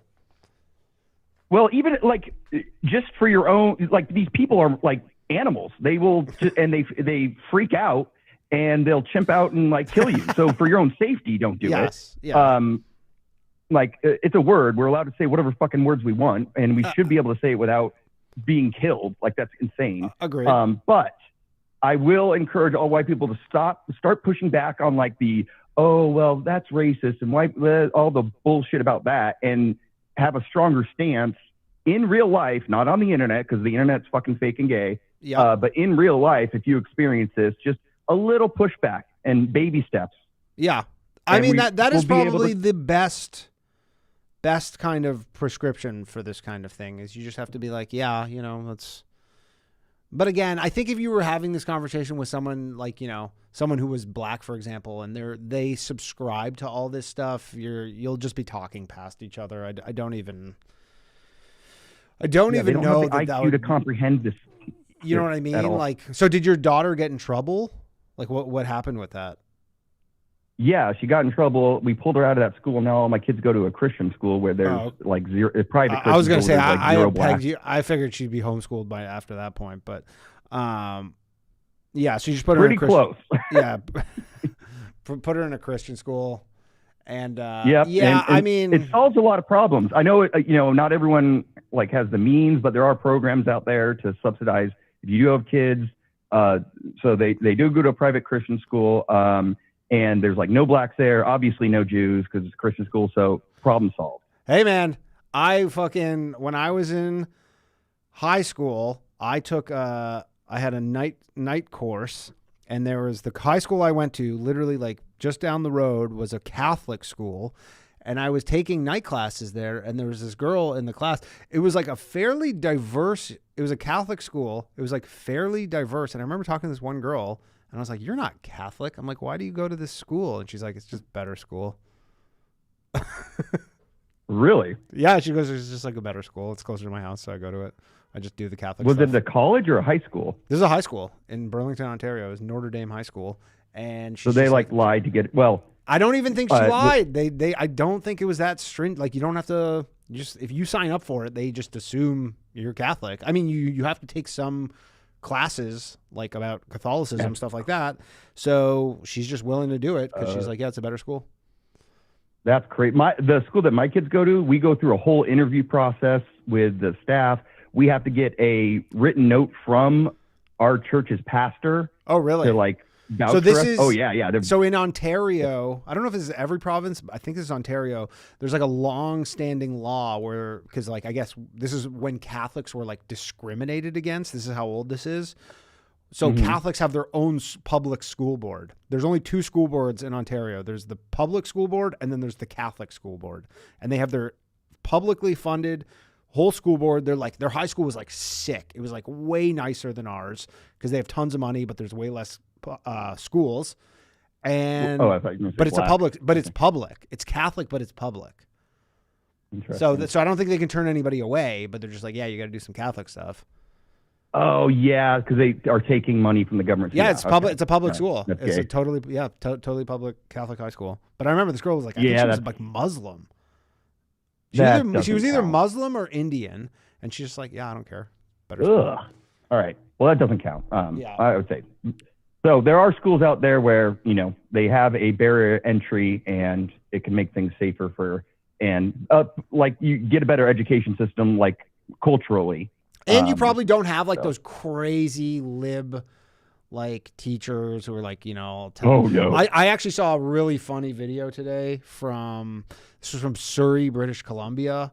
And it was this teacher who is like dressed all like rainbow shit, short hair. And it's an Indian dad, like super thick Indian accent, and is just yelling at this woman, just dressing her down because she was telling his kid that there's like more than two genders. And because the thing is like most of these people from foreign countries, they're like on most stuff, they're super based. Like you guys would agree, like you'll agree for the people who are like, consider themselves that, like you would agree with like 99% of their positions on most stuff. And he was just like, fucking don't tell my kid this shit. My kid's coming home saying there's 3 genders or like whatever the fuck. And he's yelling at her and she has no idea how to deal with it because she's like this hardcore, like liberal public school teacher. But she's dealing with like an immigrant who has like dark brown skin. She's in a paradox. She's like, am I supposed to yell at this guy? Like, I don't like if it was a white guy, someone looked like you, she would fucking go off on them. But she's like, I don't know what to do here. Because I don't want to like be racist, basically, it's a pretty funny video. That's a flaw in these fucking retards' logic. But anyways, like all the teachers, like half the teachers that are like have concealed carry at the school. We have armed guards. It's pretty dope. I mean, that's worth the price of admission right there. Hell yeah. All right, I'll leave you with one more thing. Now, you were telling, I forget who the caller was, but you were saying you were a white man and it was difficult for you to get to this country. Correct. It was difficult for white men like me to move to this country. I take umbrage with you calling yourself a white man because everyone knows Canadians are not white. Got it. Got me. All right. I'll stop. All right. I'll leave the jokes to the comedians. I'll stop referring to myself as white. I'll just go back to Canadian. All right. Conspiracy Extremist. Thanks, buddy. All right. Thanks. Conspiracy Extremist, everybody. Check out his live stream. I believe it's called Horseshoes and Hand Grenades. All right. I'm apologizing in advance. Stay on the line. I'm going to get to as many of you as I can. I will not get to all of you because I cannot be around this area anywhere near when the Knicks game ends. Hello. You're on Low Valley Mail. Who am I speaking with? What's up, Danny? It's Royce. What's up, man? Royce from... Royce, Royce? I sent you a DM. Royce. I even sent $5. Oh, thanks, buddy. Over on Rumble? No, over on YouTube, actually. Oh, okay. I didn't see it. Royce from Revenge of the Sis, everybody. Hey, what's up, man? Fucking jacked Cuban god over here. Let me tell you so yoked, man. So freaking jacked that Hunter Biden was hitting on me today. So I got all that going for me. Oh, really? Dude, it's freaking really funny. I mean, I suffice to say that I was reminding everybody that Hunter Biden was still a meth head F slur. I know you're on YouTube. Yeah. And I tweeted that 2 days ago. Like, I just did something stupid because my point was like all these people like the past couple of days have been like glazing him, and everyone's like just completely forgot that he's a horrible piece of garbage, right? Right. Everyone just. Bro, are you kidding me? He's so funny. I'm like, dude, the guy's like not a good guy. Like, let's not, I get it. He made some funny jokes and he's owning the crackhead thing. But anyway, he replied to me in some form. It's all over. This was trouble. I see it right here. Oh my God. So this is, you said, hey guys, Hunter Biden is still a meth head F slur. Sorry, YouTube doesn't love that. And then Hunter Biden replied, You mean crackhead F slur? All your gym pictures with your greased up muscles are really hot, Royce. So, couple things, but couple things. I want to point something out. I got Hunter Biden to say the F slur on Twitter. That's amazing, man. Yeah, so that's amazing. Cool. That's cool. Secondly, I wanted to hurt my feelings, but I feel kind of complimented. Yeah, you got to figure this dude's seen a lot of dudes. You got to figure this guy's all. Yeah, he has. I mean, you're objectively just yoked right now. So, yeah, I mean, I know. I mean, I don't know if you're on the sauce or what, but you're looking. I can tell you. I tell people all the time. I'm on TRT. TRT prescribed by TRT and HGH, all prescribed because I I had low test. It was checked, and I was like, part of the other reason I was fat was also that apparently. How low was the test? Do you know? Man, do you know any range? Like under 300? Oh yeah, it was definitely. It was bad. It was like bad. Okay. I think I'm at like I think I'm like 350, but I want to go on TRT so badly. Dude, it's super easy. Just talk to me. I know it's more my wife is annoying, and she's like, I don't want you going TRT. Well, oh yeah, no, I get it, but let me tell you something, man. I thought that too, but I feel so much fucking better. I feel great. Like my energy levels are through the roof, and I feel good. Like I mean, I say anybody that's over 40, at least get your hormones checked. Yeah, you know? I get them checked fairly regularly, and I'm like, I'm definitely probably normal for a 42-year-old, but I want to be like just 1200, like whatever. You want to mog people when you're on stage. Buddy, you got to mog them. Yeah, I want to mog people. I just want to be walking around, just like fucking starting. Like, are you like way more just like trying to start shit? Bro, I'm like the least aggressive guy. I don't fight people. I don't do any of that stuff. I'm a goofball actually. But the problem that I do have is that now people think I am mean, and I'm not. So my wife, you've hung out with me, you know. Yeah, I'm an idiot. idiot. I know. I'm just wondering if it's like if there is any sort of like, are you a little more on edge from the?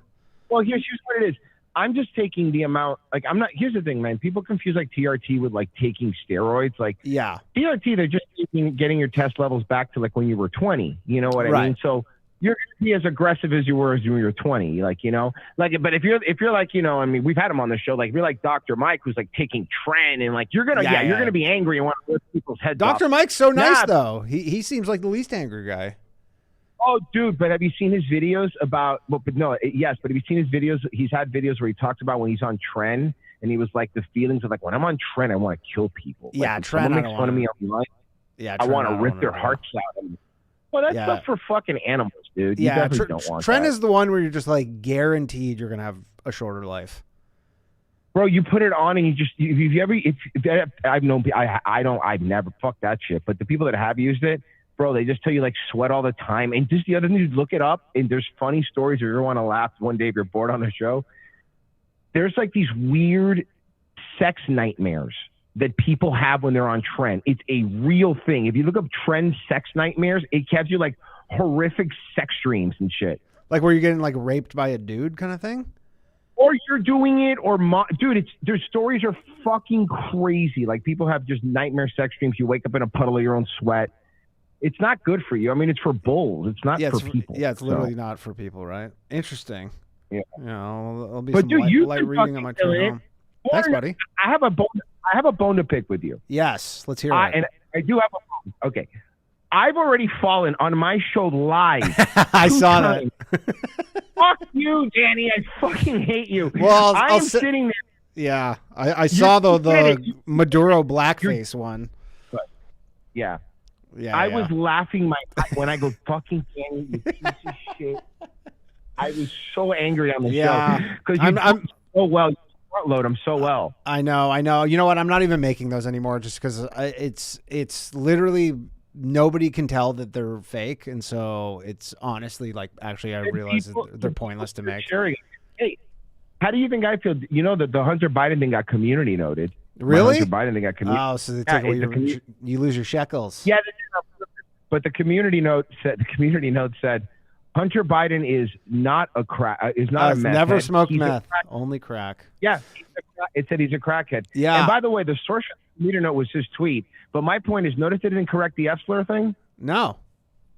All right, so that is an interesting point. That is an interesting point. A lot of people have been saying that Hunter Biden's not even controlling his own Twitter account, but I don't believe that.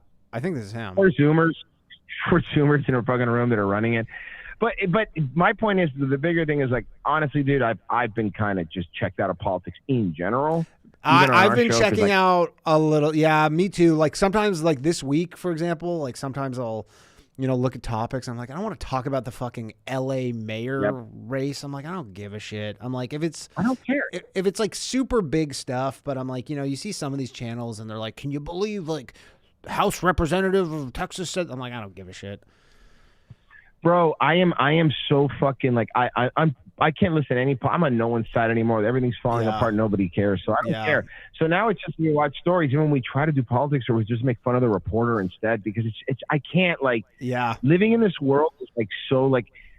I want to be funny. Like, that's all I want to do. I just want to be funny. That's all I want to do. And it's like, everything is so taxing. Everything is like, as soon as someone, and then when you try to be funny and you take a call-in show, you know that everyone's like, we all actually want to talk about politics. Like, you know, actually, you know what? My audience, I will say my audience, I feel like the Jew stuff was, but I think even people are like fatigued with like the Israel Jew stuff now. Like, it doesn't even have the same juice that it had, no pun intended. That it had, you know, like even 6 months ago, like people are just like. You want to know why? Yeah, I was talking about it today. You want to know why? Here's why. The moment that everybody stopped getting banned for it, and it was kind of everyone's making the joke, and like Nick Fuentes, it's not cool anymore. You know what I mean? Yeah. So it kind of becomes like, okay, we heard it, and I said this on my show today. It's like, look, man. Talk about Israel all the time. I got a lot of fucking problems. But also, I cannot fucking stand the people that when they stub their toe, it's the Jews. Like, oh my God, it's the Jews. Oh my God, I'm like, bro, shut up. Like, it's not always always the Jews, right? And then you can't listen to those people anymore because you're like, you've been compromised. Your brain has been can't. And right now, making fun of Indians is hot. So come on, that's the other thing. Right now, Jews should be sending Indians letters and being, thank you so much. Thanks for taking the heat off of us. Yeah. Thank you, guys. Yeah. No, I agree. I thought when Goy was kind of popping off, and I was pretty pumped about that. And then, even that, like, you know what? It is the kind of thing where it's like, it's this new toy, and then people just kind of overuse it. And then you go, it's not so fun anymore. You know it's what happens is that when we're all getting censored, not even with just the Jew stuff, with everything in general, we're all getting censored. Like all these edgy words were super fun, and now they let you get away with it. It's not as fun anymore. Now it's just true. Oh, it's just what I want. But it's true. It's just like it kind of loses its validity. Like back on Twitter, there was a time, dude, back on Twitter, if you just called somebody a homo, for example, something simple, you would get fucking popped. Like, you have 30 days, you can't call people. Yeah. And now you could just, like, I can call the vice president's son an F-slur, and it's the president's son, and he can call you one back. Yeah. And we're like, I'm like, that's kind of shallow victory now. You know, it's like, yeah, it doesn't. I will say, doing comedy was way more fun like 4 years ago. Oh my God, dude, thank you. It was because there was some sort of edge to it, but now it's what's happening is all the edgy jokes are becoming like everyone's doing them, and it's edgy jokes are the new Trump jokes, and they age so poorly. Like, I have so many jokes off of my last special where like now people are like, "Oh, this is like so overdone." I'm like, "Well, it wasn't overdone then. Then it was not overdone." And I was like, people were mad at me for doing these jokes, and then now it became this accepted thing where everybody's like, "Oh yeah, I guess I could do these jokes now." But you're like, I need to put like a timestamp on my joke or something. Now it's just like, yeah, nothing ages well. Except for does this happen? Yeah, go ahead. Does this happen to you? Does this happen to you sometimes? Because this happens to me. Exactly what you said reminds me. It's like, you know, you to the point now where like stuff that I used to get really heated about like makes me cringe the opposite direction. Like anytime I see someone post on Twitter like, "Can you believe that the pronouns are blah blah blah?" I'm like, man, I don't fucking care, dude. I don't care. Like, I don't care. Like, I mean, we won. It's just like, I feel like you're like, yeah, we won. It's like, what are you even complaining about anymore? I don't want to win. This winning sucks, Tanny. I'm not gonna lie to you. Yeah, being the underdog is better. I was gonna say being a rebel is always cooler. Yeah, because it's always cooler to be a rebel. And now when you win, you figure out, oh man, we suck too, and that kind of makes me feel sad. Dude, literally half my act now is just, and people who have seen me live, like half my act now is just like, my wife is a retard. Dude, that's just like, oh my God, that's where I'm at. I'm like, it's not interesting to talk about politics anymore or culture. Half my life is my wife's retard, so I get it. Yeah. And 100% relatable material. Full circle. You guys are writing airplane food jokes again. We're going back to the 90s. We might be. We literally might be. We got to. All right, cool, buddy. I appreciate it. Thanks for having me on. Dude, good talking to you, man. Royce, you, brother. Take it easy. Later. Royce, everybody. Royce Lopez, the dog, Revenge of the Sis. I'm sure you guys all know Revenge of the Sis. Some super chats here that I missed. One was from Revenge of the Sis. I'm on hold, Danny. Please get to me. Then 360 video footage said, "Hey, Abdul, if you've got a smart question. I promise I'll ask it of Nick Shirley. I'll try to get video of it and link it on the Patreon. Good man. And then he also says, Fisher and Trops, deals in Alder, Lavoisier, Celsius, Fahrenheit, etc. I have no idea what that was in reference to. All right. I think we're only going to get to Patreon calls. Maybe we'll get to... No, we'll do 3 more calls. I'll pick them at random. Dylan! Yes? Goy. Good evening. That was my favorite little dreidel chucker. Hamantashen's a good one. I'm good, dreidel chucker. It's good. It's good. I just came up with that. I came up with actually another slur this weekend, and I was listening to, what's his name? The guy talk about the blacks jumping out. Dalton. I'm sorry, I forgot your name. Chud the Builder? Or Slav? Yeah. I was going to talk about that and then the Legos thing. Oh, dude, I watched the Legos thing.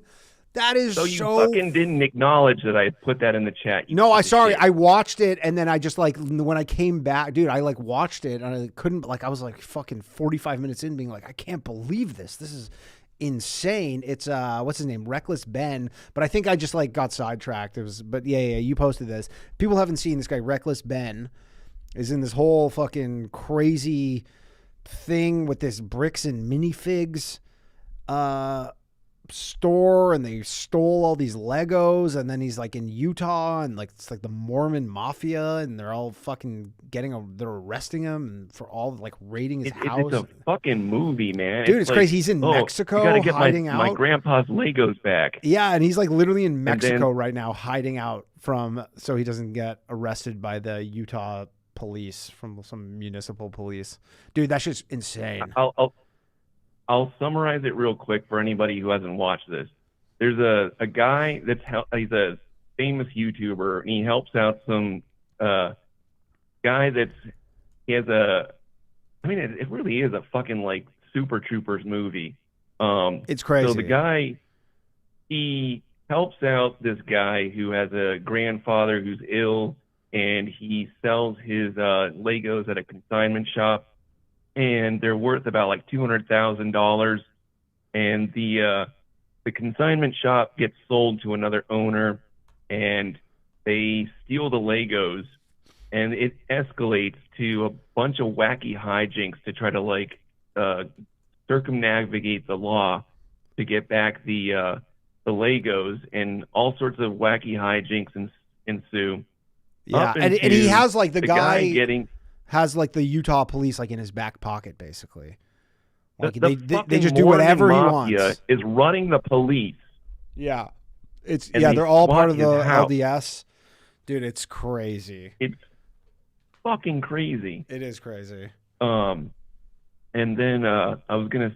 But I think I saw a thing. I do think I saw something on Twitter where Bricks and Minifigs gave the guy like who's like the grandson or whatever. I think they cut him a check for the whole amount of money, and they closed the store. They're never going to let this down. Like no. That company needs to fucking go down. I mean, that's the thing. $400 million company. Like the moment they find out about this, they're like, these videos are getting 4 million views. Like you should be happy to get out of this for $200,000. Like that's Well, they thought that it was going to go away after a couple of days. That's what their PR department was saying. And the internet does not forget. No. These people. It's like I was thinking the part in Mad Max when he's like, just give back the Legos and the horror will end. And they just would not give back the Legos, man. And so the horror is not ending. And these people deserve to have everything taken away from them. Like gaslight people, like I mean, they're like this guy's getting like swatted. This kid's like getting swatted basically by like he was in jail. Like he was looking at like a month in jail because they weren't going to let him bond out. Like the whole thing is, dude. If you haven't seen it, it's crazy. And now he's hiding in Mexico. He had to go to Mexico because he has warrants in Utah. Yeah. And before we went on that little tangent, I was going to talk about the this weekend, that guy's story about the chimping out and seeing kids get some monkey get upset about being called shit skin or whatever the fuck it was. She's just saying and, brown skin. That's what I heard in my mind, though. Yeah. So I was at the water park with my kids, and it was very odd. I guess the reason that they like the water park is because they don't have to swim. Yes. And so shallow. I was there with my kids. Yeah, and they were. As soon as I got there, I was like, "Fuck, dude!" It was like 50%, bone in the nose, spear chucking animals, and one of them stole some little Chinese kid's water gun and then just starts smashing it. And so I was like, just hovering over my kids the entire fucking time. Yeah, you must not like that. Sheriff Dillon. Oh, dude. Police in the pool. Oh, and so they're later on, no one's fucking with me. You've met me. Yeah. I love to fucking fight. Royce is complaining about nightmares. I look forward to nightmares. I wake up every 2 hours and I go back into battle, and I just love the nightmares. The demons, fuck them. Checks out. And so they didn't fuck with me. And but some other little schwatze came over to some little white trash kid and told him that he was ugly. And this little white trash kid fucking destroyed this kid. He goes, "Yeah, well, you look like a monkey." And I was like, so happy to fucking hear this, because the reason I heard it was because the mom came over fucking just chimping out crazy and saying, "Oh, hell no, he called me a monkey, I called my son a monkey," and just went fucking ape shit. And eventually the cops are getting called, and all the black guys, because obviously I really love a conflict. Yeah. Like a race-based conflict from ear to ear, especially. Oh, dude, I was grinning from ear to ear as I walked out, just looking at all the black fathers. I was like so happy, and they were just like, at least they were there. Actually embarrassed for this woman. Yeah, at least they were there. Yeah, that's what. Yeah, and something. They were. That is important to distinction to be made, that not everybody in these groups buys into this bullshit. Like, there are a lot of people who are just like, fucking here we go again. Like another person. You know what was crazy is they were all like the skinny pants down like under their ass, like Bart Simpson or Simpson's hair. Yeah. And they were actually like embarrassed of her chimping out. Yeah, because they're just like, yeah, you're making us look bad. We're not all fucking sensitive. Like, one of them looked at me and was like, "Man, I don't know." Like, I could just see it. Like, we just made eye contact. Like the way two white people look at each other when like a black person's chimping out in Chipotle. Look at that. Like, look at that. I felt his humanity there. Yeah, and that's what you need. Is you need to be like, look, we're more similar than we think, I guess. My wife, though, her opinion was that the white trash lady sucked as much as the groid. I mean, to me, this sounded like white trash and black trash.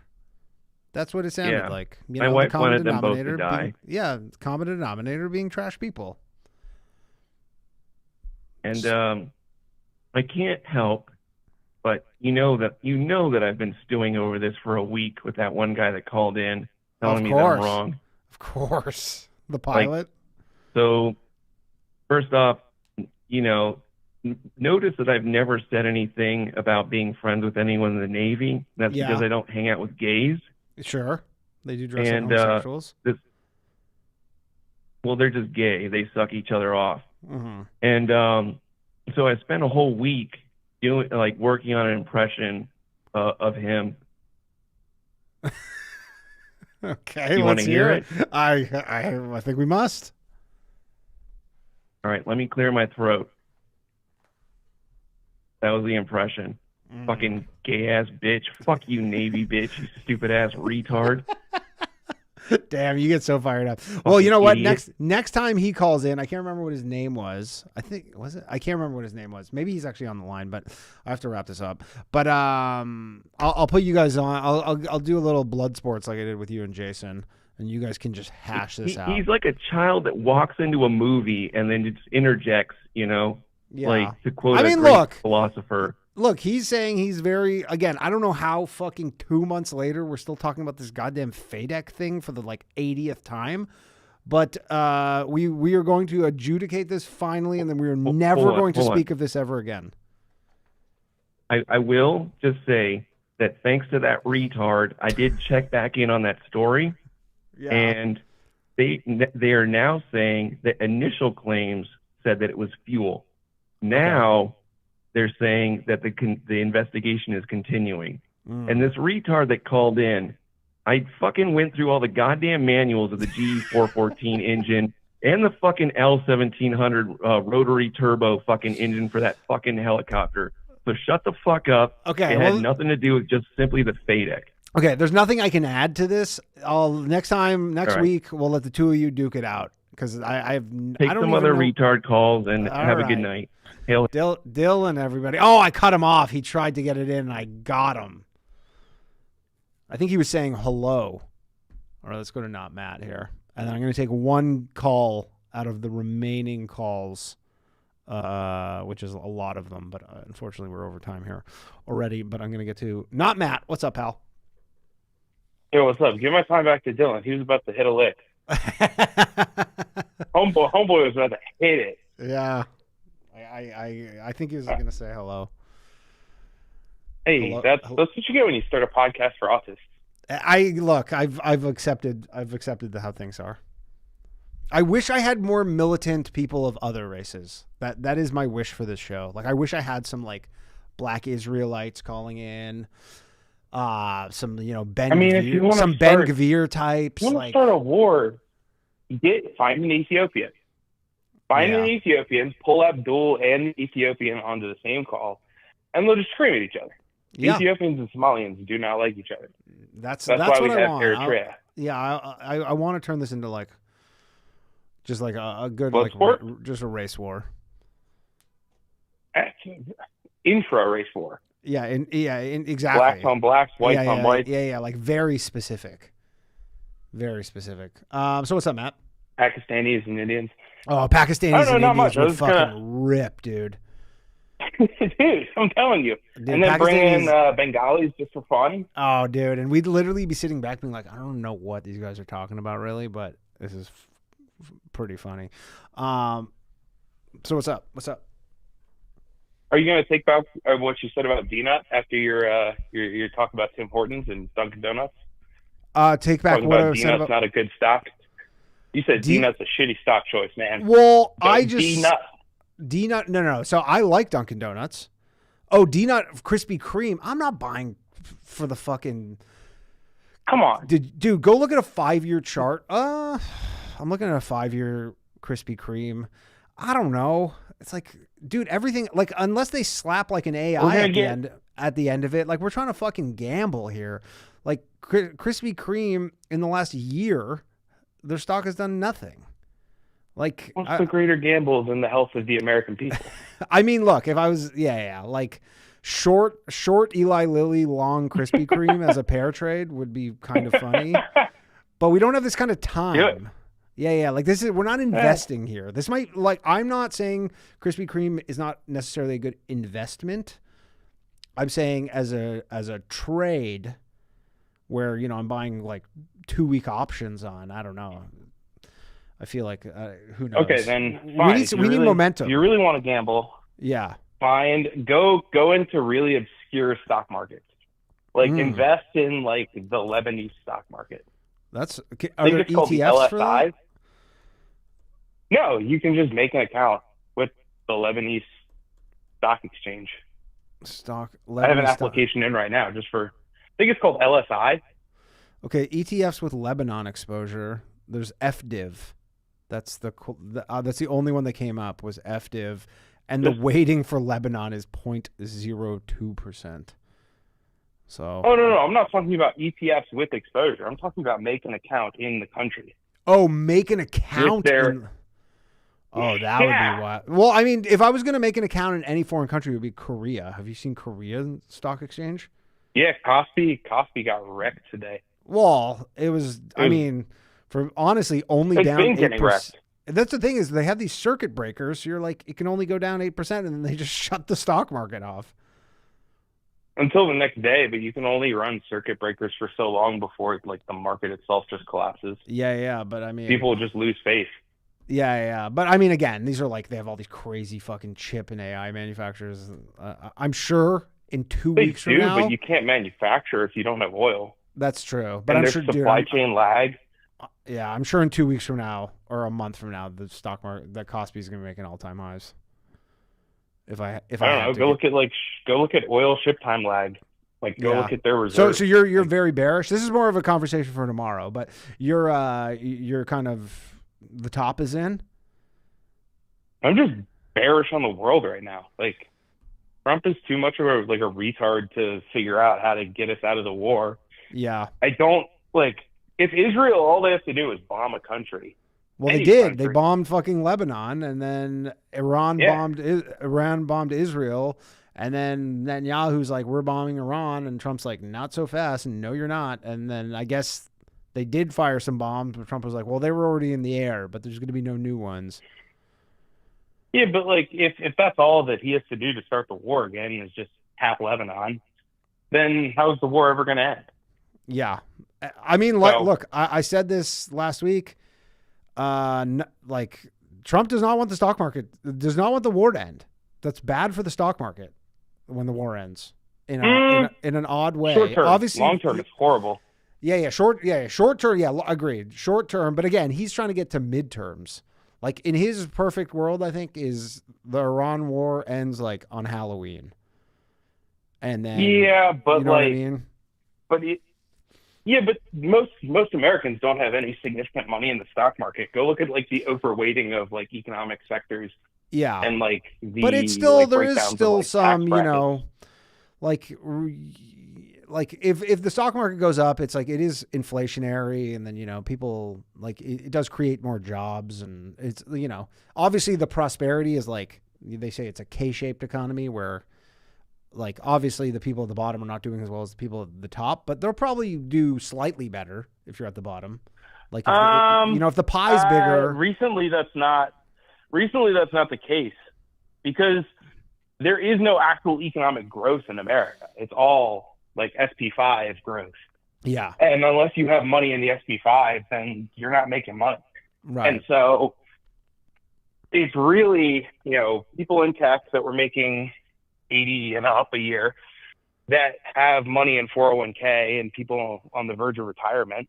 And then outside of that, you're working a minimum wage job. You don't have a 401k. You don't have stock portfolio. Yeah, you don't have any of that You're stuff. just getting fucked. Yeah, and things are getting more expensive. So actually your purchasing power you're actually getting exactly somewhat worse Which is off. why if you look at look at airlines. Airlines are catering to more expensive tickets. Hotels are catering to more expensive experiences. Yep. You're getting passively to the own nothing and be happy world just through what's going on.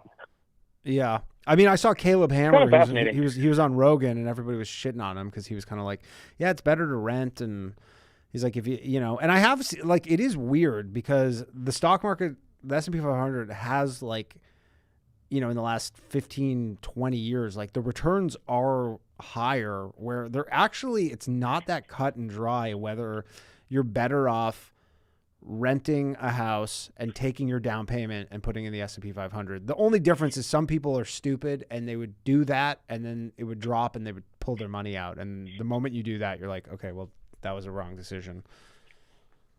Yeah. I mean, that's fair, but like, that's just what Dave Ramsey's been saying for 30 years.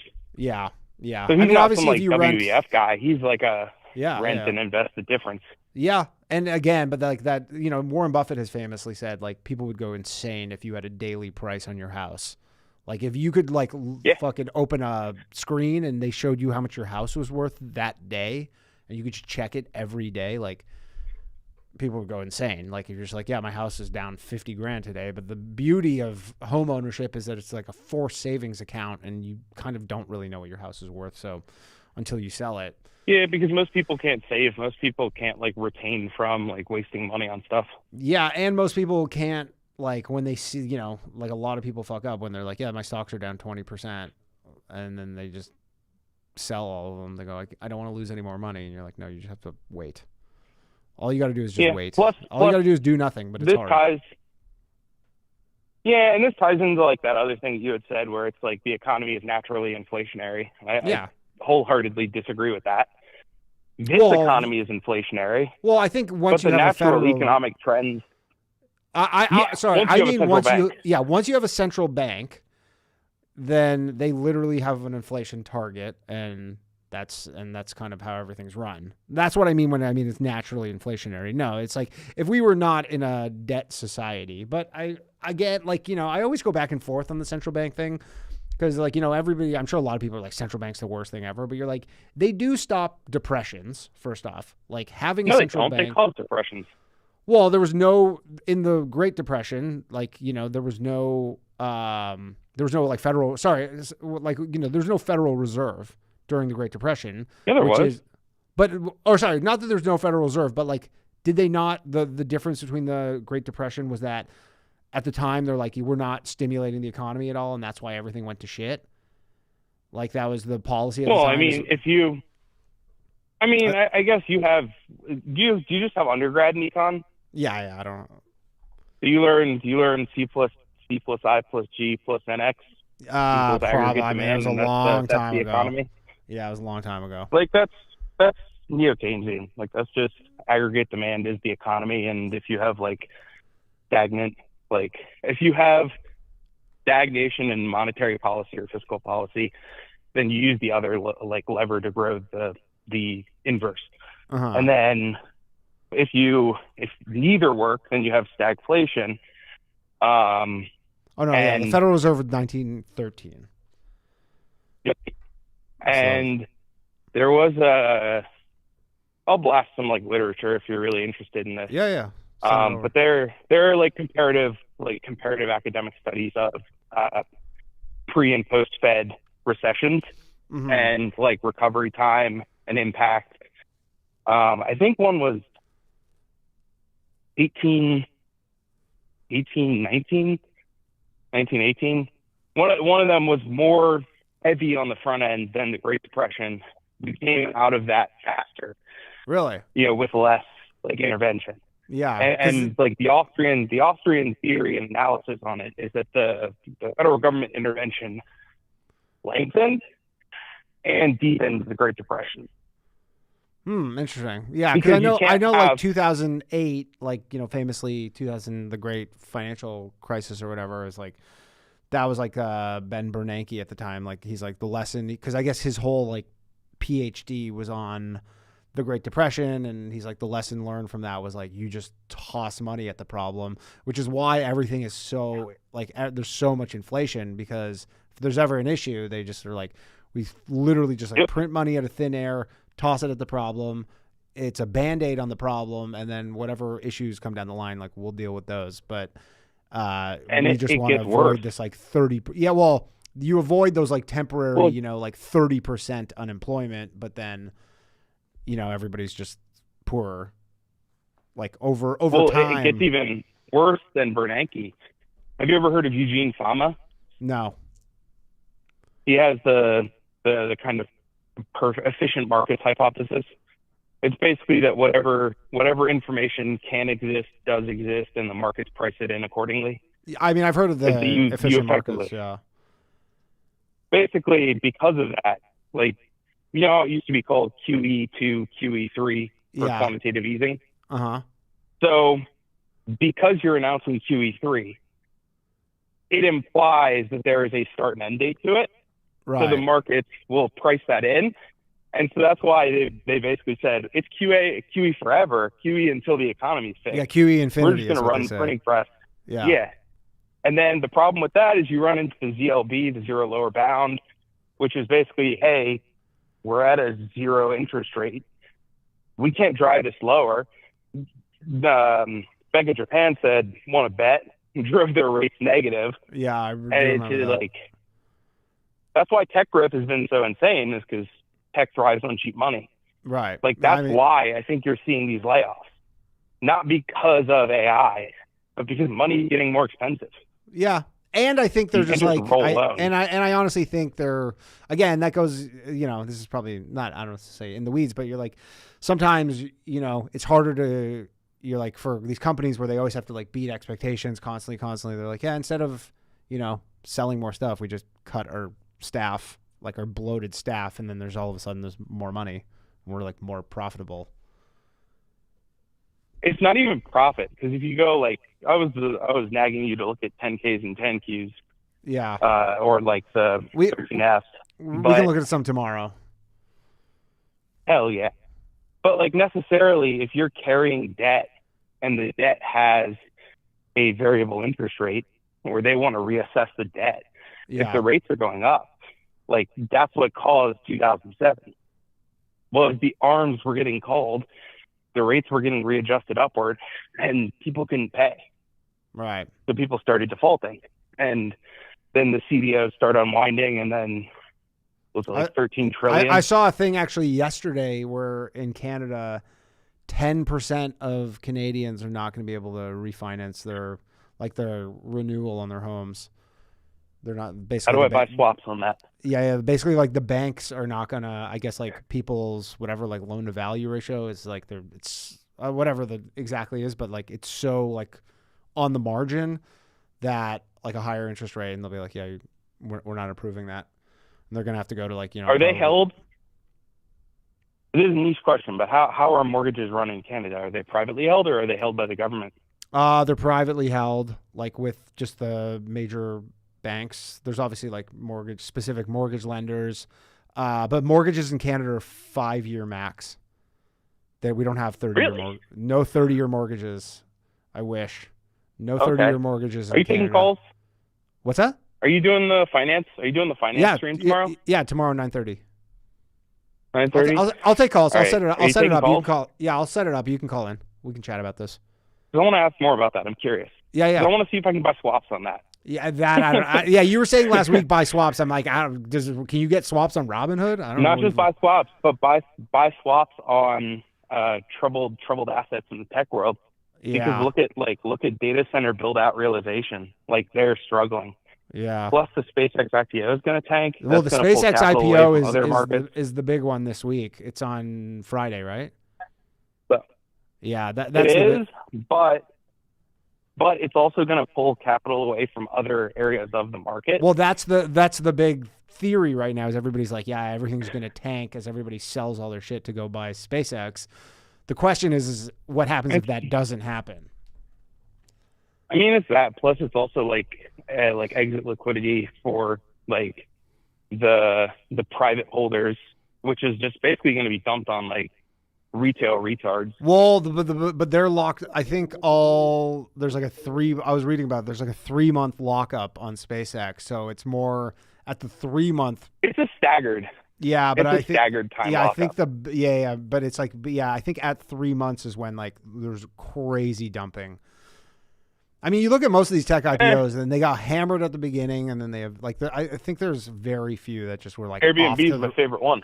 Off to the races. Airbnb dropped like a fucking rock when they IPO'd. Well, they banned me for life, so I'm not a supporter of that company.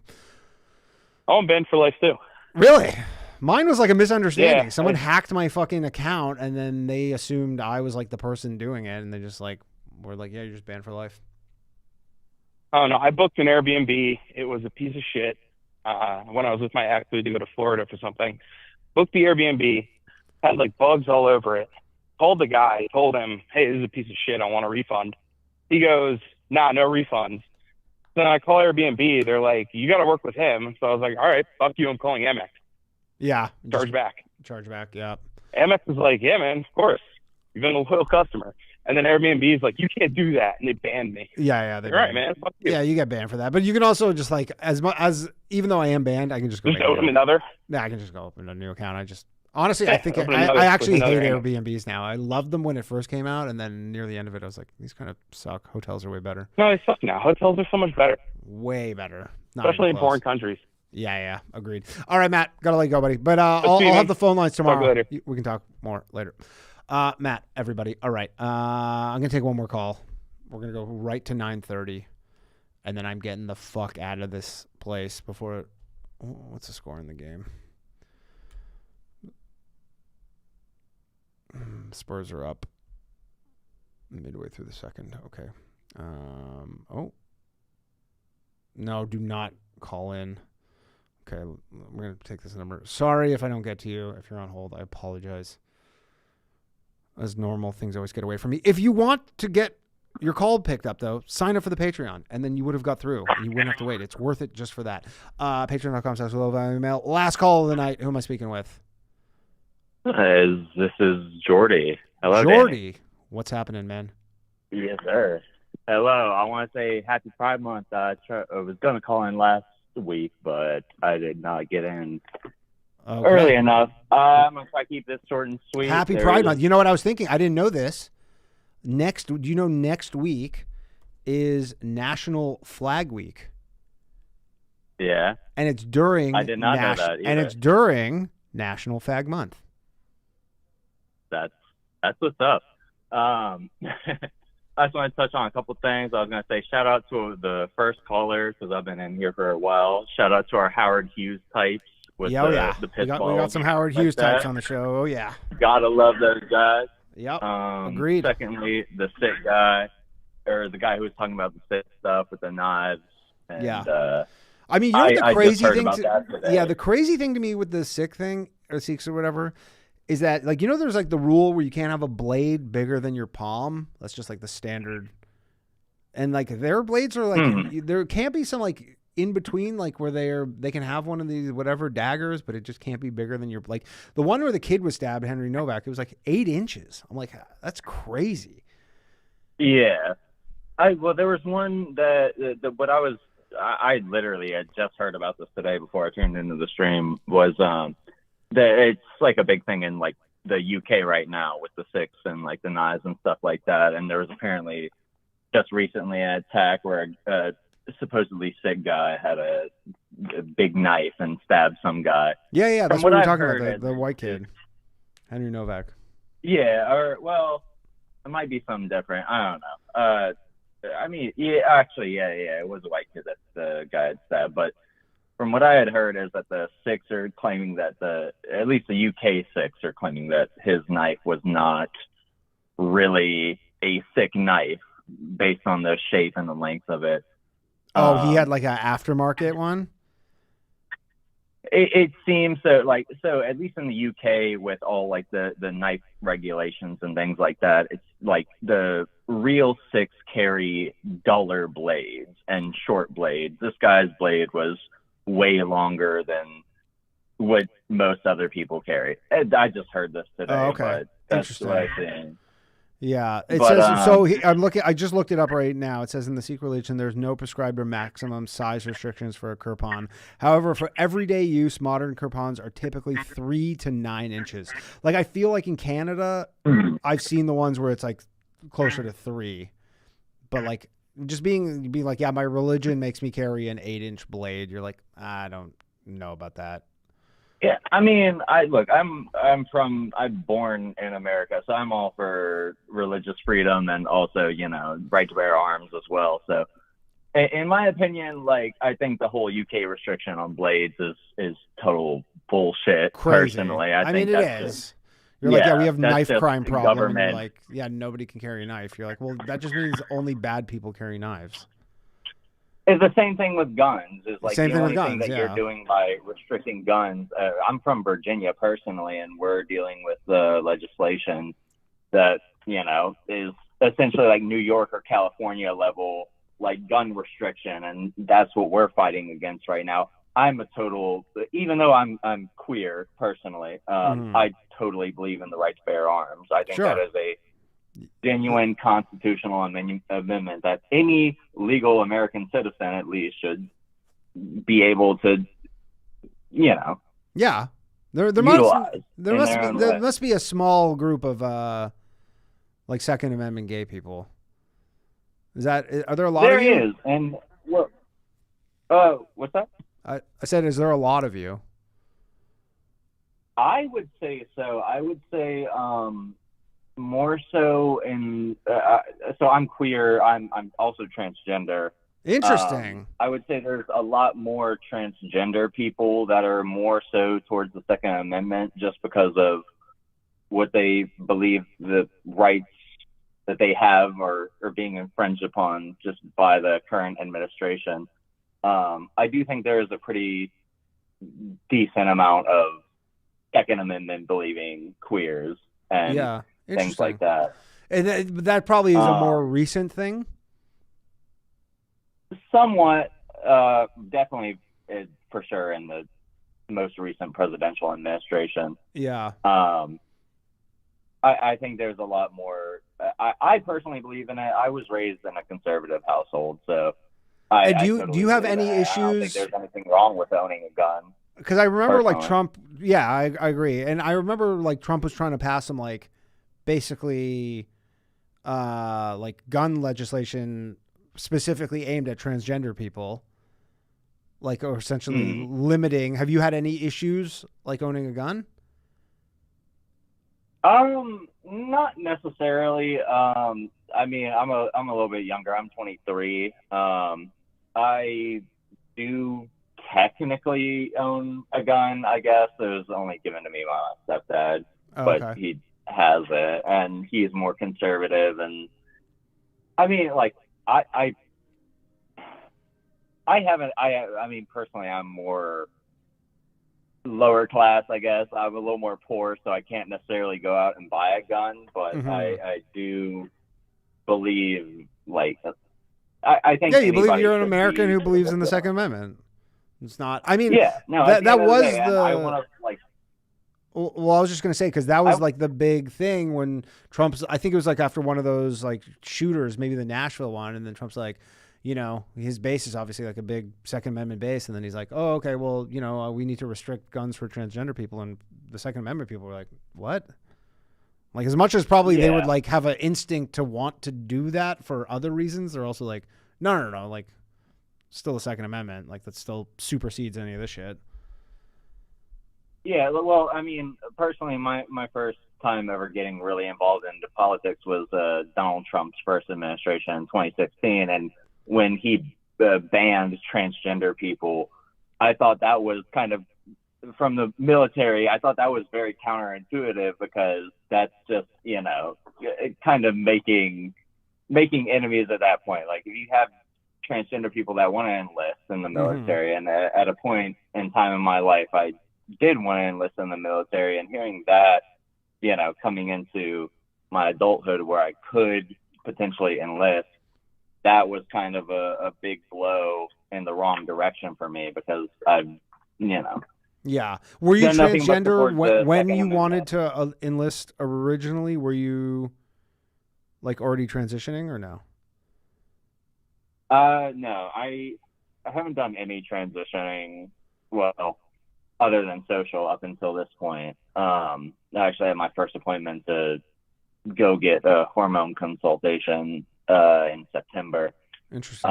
I've only socially transitioned up until this point, and 2016, 2017, around that time was like really the first time that I was like really starting to learn more about transgender people and stuff like that. And then just like at the same time hearing that kind of took me back a little bit, and I've kept up with the administration and stuff like that, and I don't know, like I don't know. Yeah. I mean, it turned me off from, like, I've always been a big fan of like shooters and stuff like that, and I've always wanted to be able to serve my country in some way, and I've always been very proud of being an American and where I've been born. It just, just to be, I mean, it's interesting because, like, you know, I'm sure there's people who are listening to this or feel all sorts of ways about it, but you rarely get to actually talk to somebody who's like, you know, you seem pretty normal to me. I don't. I appreciate it. Nothing speaking to you. Like, I mean, you're not I talk to way more people who are like, I'm like, oh, that person is definitely unhinged. I would not want them having a gun. And you seem pretty normal to me. Yeah. I mean, yeah. I mean, it must. Yeah. I don't think everybody needs a gun at the end of the day. I think you should be able to prove that you can handle a gun, and when it comes to the Second Amendment, I believe like you should know what comes with owning a gun, and like what's the word I'm looking for? Why did I just go out of my mind? Just like firearm safety. Yeah, basics. Yeah. One thing it's been ingrained in me since I've been young is firearm safety. Is like, what's the old like school thing that's like, see a gun, stop, don't touch, that type of stuff. Like, don't point it at people. The basic firearm safety rules. And I think some people just genuinely don't understand that. Some people think that you need just, I don't know. I believe in gun safety. I believe in people having firearms under totally safe conditions. Last question. You don't give a kid a gun. Yeah, don't give a kid a gun. Although lots of people do give kids a gun. Last question. Were you a Trump supporter before he came like in term 1 or no? I was a Trump supporter during term 1 at least. And I think that was a little more. And then when he turned on like based upon like my family. Yeah. And then when he kind of turned on. Once I think the thing that really did it for me personally was that turned me off from Trump was him losing in 2020, because I was a senior in high school at that point, and seeing him lose and seeing the January 6th insurrection was a little bit weird for me. I was like, it just felt like he couldn't concede that at that point. And like, I'm not going to say Joe Biden was a better candidate. The main thing I wanted to touch on personally with this call was about Hunter Biden. Okay. And it's kind of crazy to me that Royce called in, because that's a specific tweet that I actually saw last night and I can say this as a queer, is him calling the ex-president's son a faggot. Yeah. And then you know what sucks is that YouTube is that YouTube does not distinguish. It's weird. It's a weird rule on YouTube. And we'll see. I don't know. No, don't worry. But honestly, I don't care. It's not that big of a deal, but it's just like, it is funny to me because like if a different caller says it, then it gets flagged. And I'm more in my mind curious, like how good is YouTube's like detection where they go, oh, well, the person like led up and said they were transgender and all this stuff. So this is fine. And then this person. Yeah. I mean, I don't know. I mean, honestly, at the end of the day, I think at this point it's mostly managed by algorithms. Yeah. Which this is one more thing I wanted to touch on was you saying, you talking about earlier in the show, like McDonald's and stuff like that. I've worked at McDonald's personally, like as just like a line cook or whatever. And I haven't worked there in a while, but every time I do go into McDonald's nowadays, I see like older people who like would prefer, or just people in general who prefer like talking to a person, somebody who could take their order. Yeah. And they're kind of forced into the, like, they don't want to take your order at the counter. They'd rather you do it through on the phone or AI and the kiosks and stuff like that. Like, I think that is very detrimental to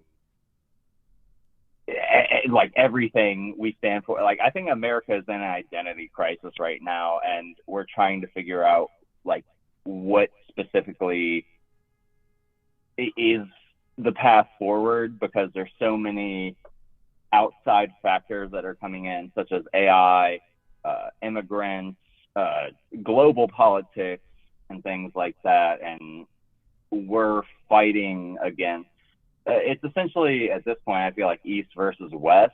Yeah. I mean, it's the same thing, like same thing as the Cold War was, you know, trying to get at us. It's deterrence. Yeah, I mean, I'm definitely concerned about like them, you know, replacing all these kind of what would be considered like low skilled jobs with just computers, and you go, what are like? I mean, I've been saying this for a year now. Where I'm like, what are these people going to do? Like, there's not. Yeah. You know what I mean? Jordy, I gotta let you go, but I appreciate you calling in. That was a great call. I appreciate it. Thank you, man. Danny. Oh, thanks, woman. Sorry. That was an unintentional misgendering. I apologize, Jordy. Force of habit. Dylan Farnham says, oh no, sorry. Howling Labubu says, why are we at war with Iran? Don't dogs like to run? And then he says, I think they're buying time for Palmer Luckey to get his submersible drones in the Strait. I actually saw some Andrew merch the other day, and I go, that's kind of cool. Dylan says, even Keynes rebuked that, Danny. What the fuck are you doing? I don't know what you're talking about. Then Dylan says, 1 cigar, 1 beer, and 2 Mountain Dew. My Cullen combo now. Sounds about right. And Dylan says, this guy would have been great in the Navy. Iron Man Battle Bill says, dude wants plowing. It's a woman, I guess. Yeah, I misgendered. It's probably the worst thing that happened. And it was not intentional. I know sometimes people do that to be an asshole, but I really, that was just kind of, there was no disrespect meant. It was just kind of came out. But it happens. All right, that's been the show, everybody. I have to get home. Am I going to make it home before the second half? I might. Oh, I might make it right in time. All right, that's been the show. Everybody, thank you for joining me. Again, I will say this one last time. A lot of you waited on hold. Some of you didn't get through. You could literally sign up for the Patreon. Patreon.com/lowvaluemail, MAIL. I'll give you priority calling. And not all of you would have got through, but a few of you would have got through. So that's something. So consider that. Anyways, and we got our stream tomorrow at 9:30 in the morning. We have, I think the account has $350 just burning a hole in my pocket. So we're going to deploy that tomorrow. All the other things are getting hammered. We're currently down 37%, as mentioned. Shout out to Gerard. Great producer. Can't do this without him. And we will see you if you live in Atlanta, Cleveland, Portland, Maine. Come check me out Thursday, Friday, Sunday. Otherwise, I will see you guys all next week. Have a lovely evening. You know it, all my shit heroic. Empathic abilities, yeah, my face be also stoic. Bleep, blow up, nigga, that just means I'm working. They see me as a leader, so that's why I'm Captain Kirkin. These tracks from the stars, that much is for certain. You can feel this hit if you up or if you hurt. I'm raising my stock, not talking my feet in some Birkin. Number Johnny 5, got a fucking short circuit. Bring the track to life when I spit phenomenal. When I hit, she feel that shit in her abdominals. These rappers make me laugh like comic view, they comic through. You know I got a ball out, I hit the track running just like Sonic do. They don't want to turn on my light switch. Yeah, they was trying to get me on my hype shit. Yeah, they don't want to turn on my light switch. Yeah, and they tried to down me on some KO type shit. Yeah, they don't want to turn on my light switch. Yeah, now we pulling up fresh on some flight shit. They don't want to turn on my light switch. Yeah, they don't want to turn on my light switch. They don't want to turn on my light switch. Yeah, they was trying to get me on my hype shit. Yeah, they don't want to turn on my light switch. Yeah, and they tried to down me on some KO type shit. Yeah, they don't want to turn on my light switch. Yeah.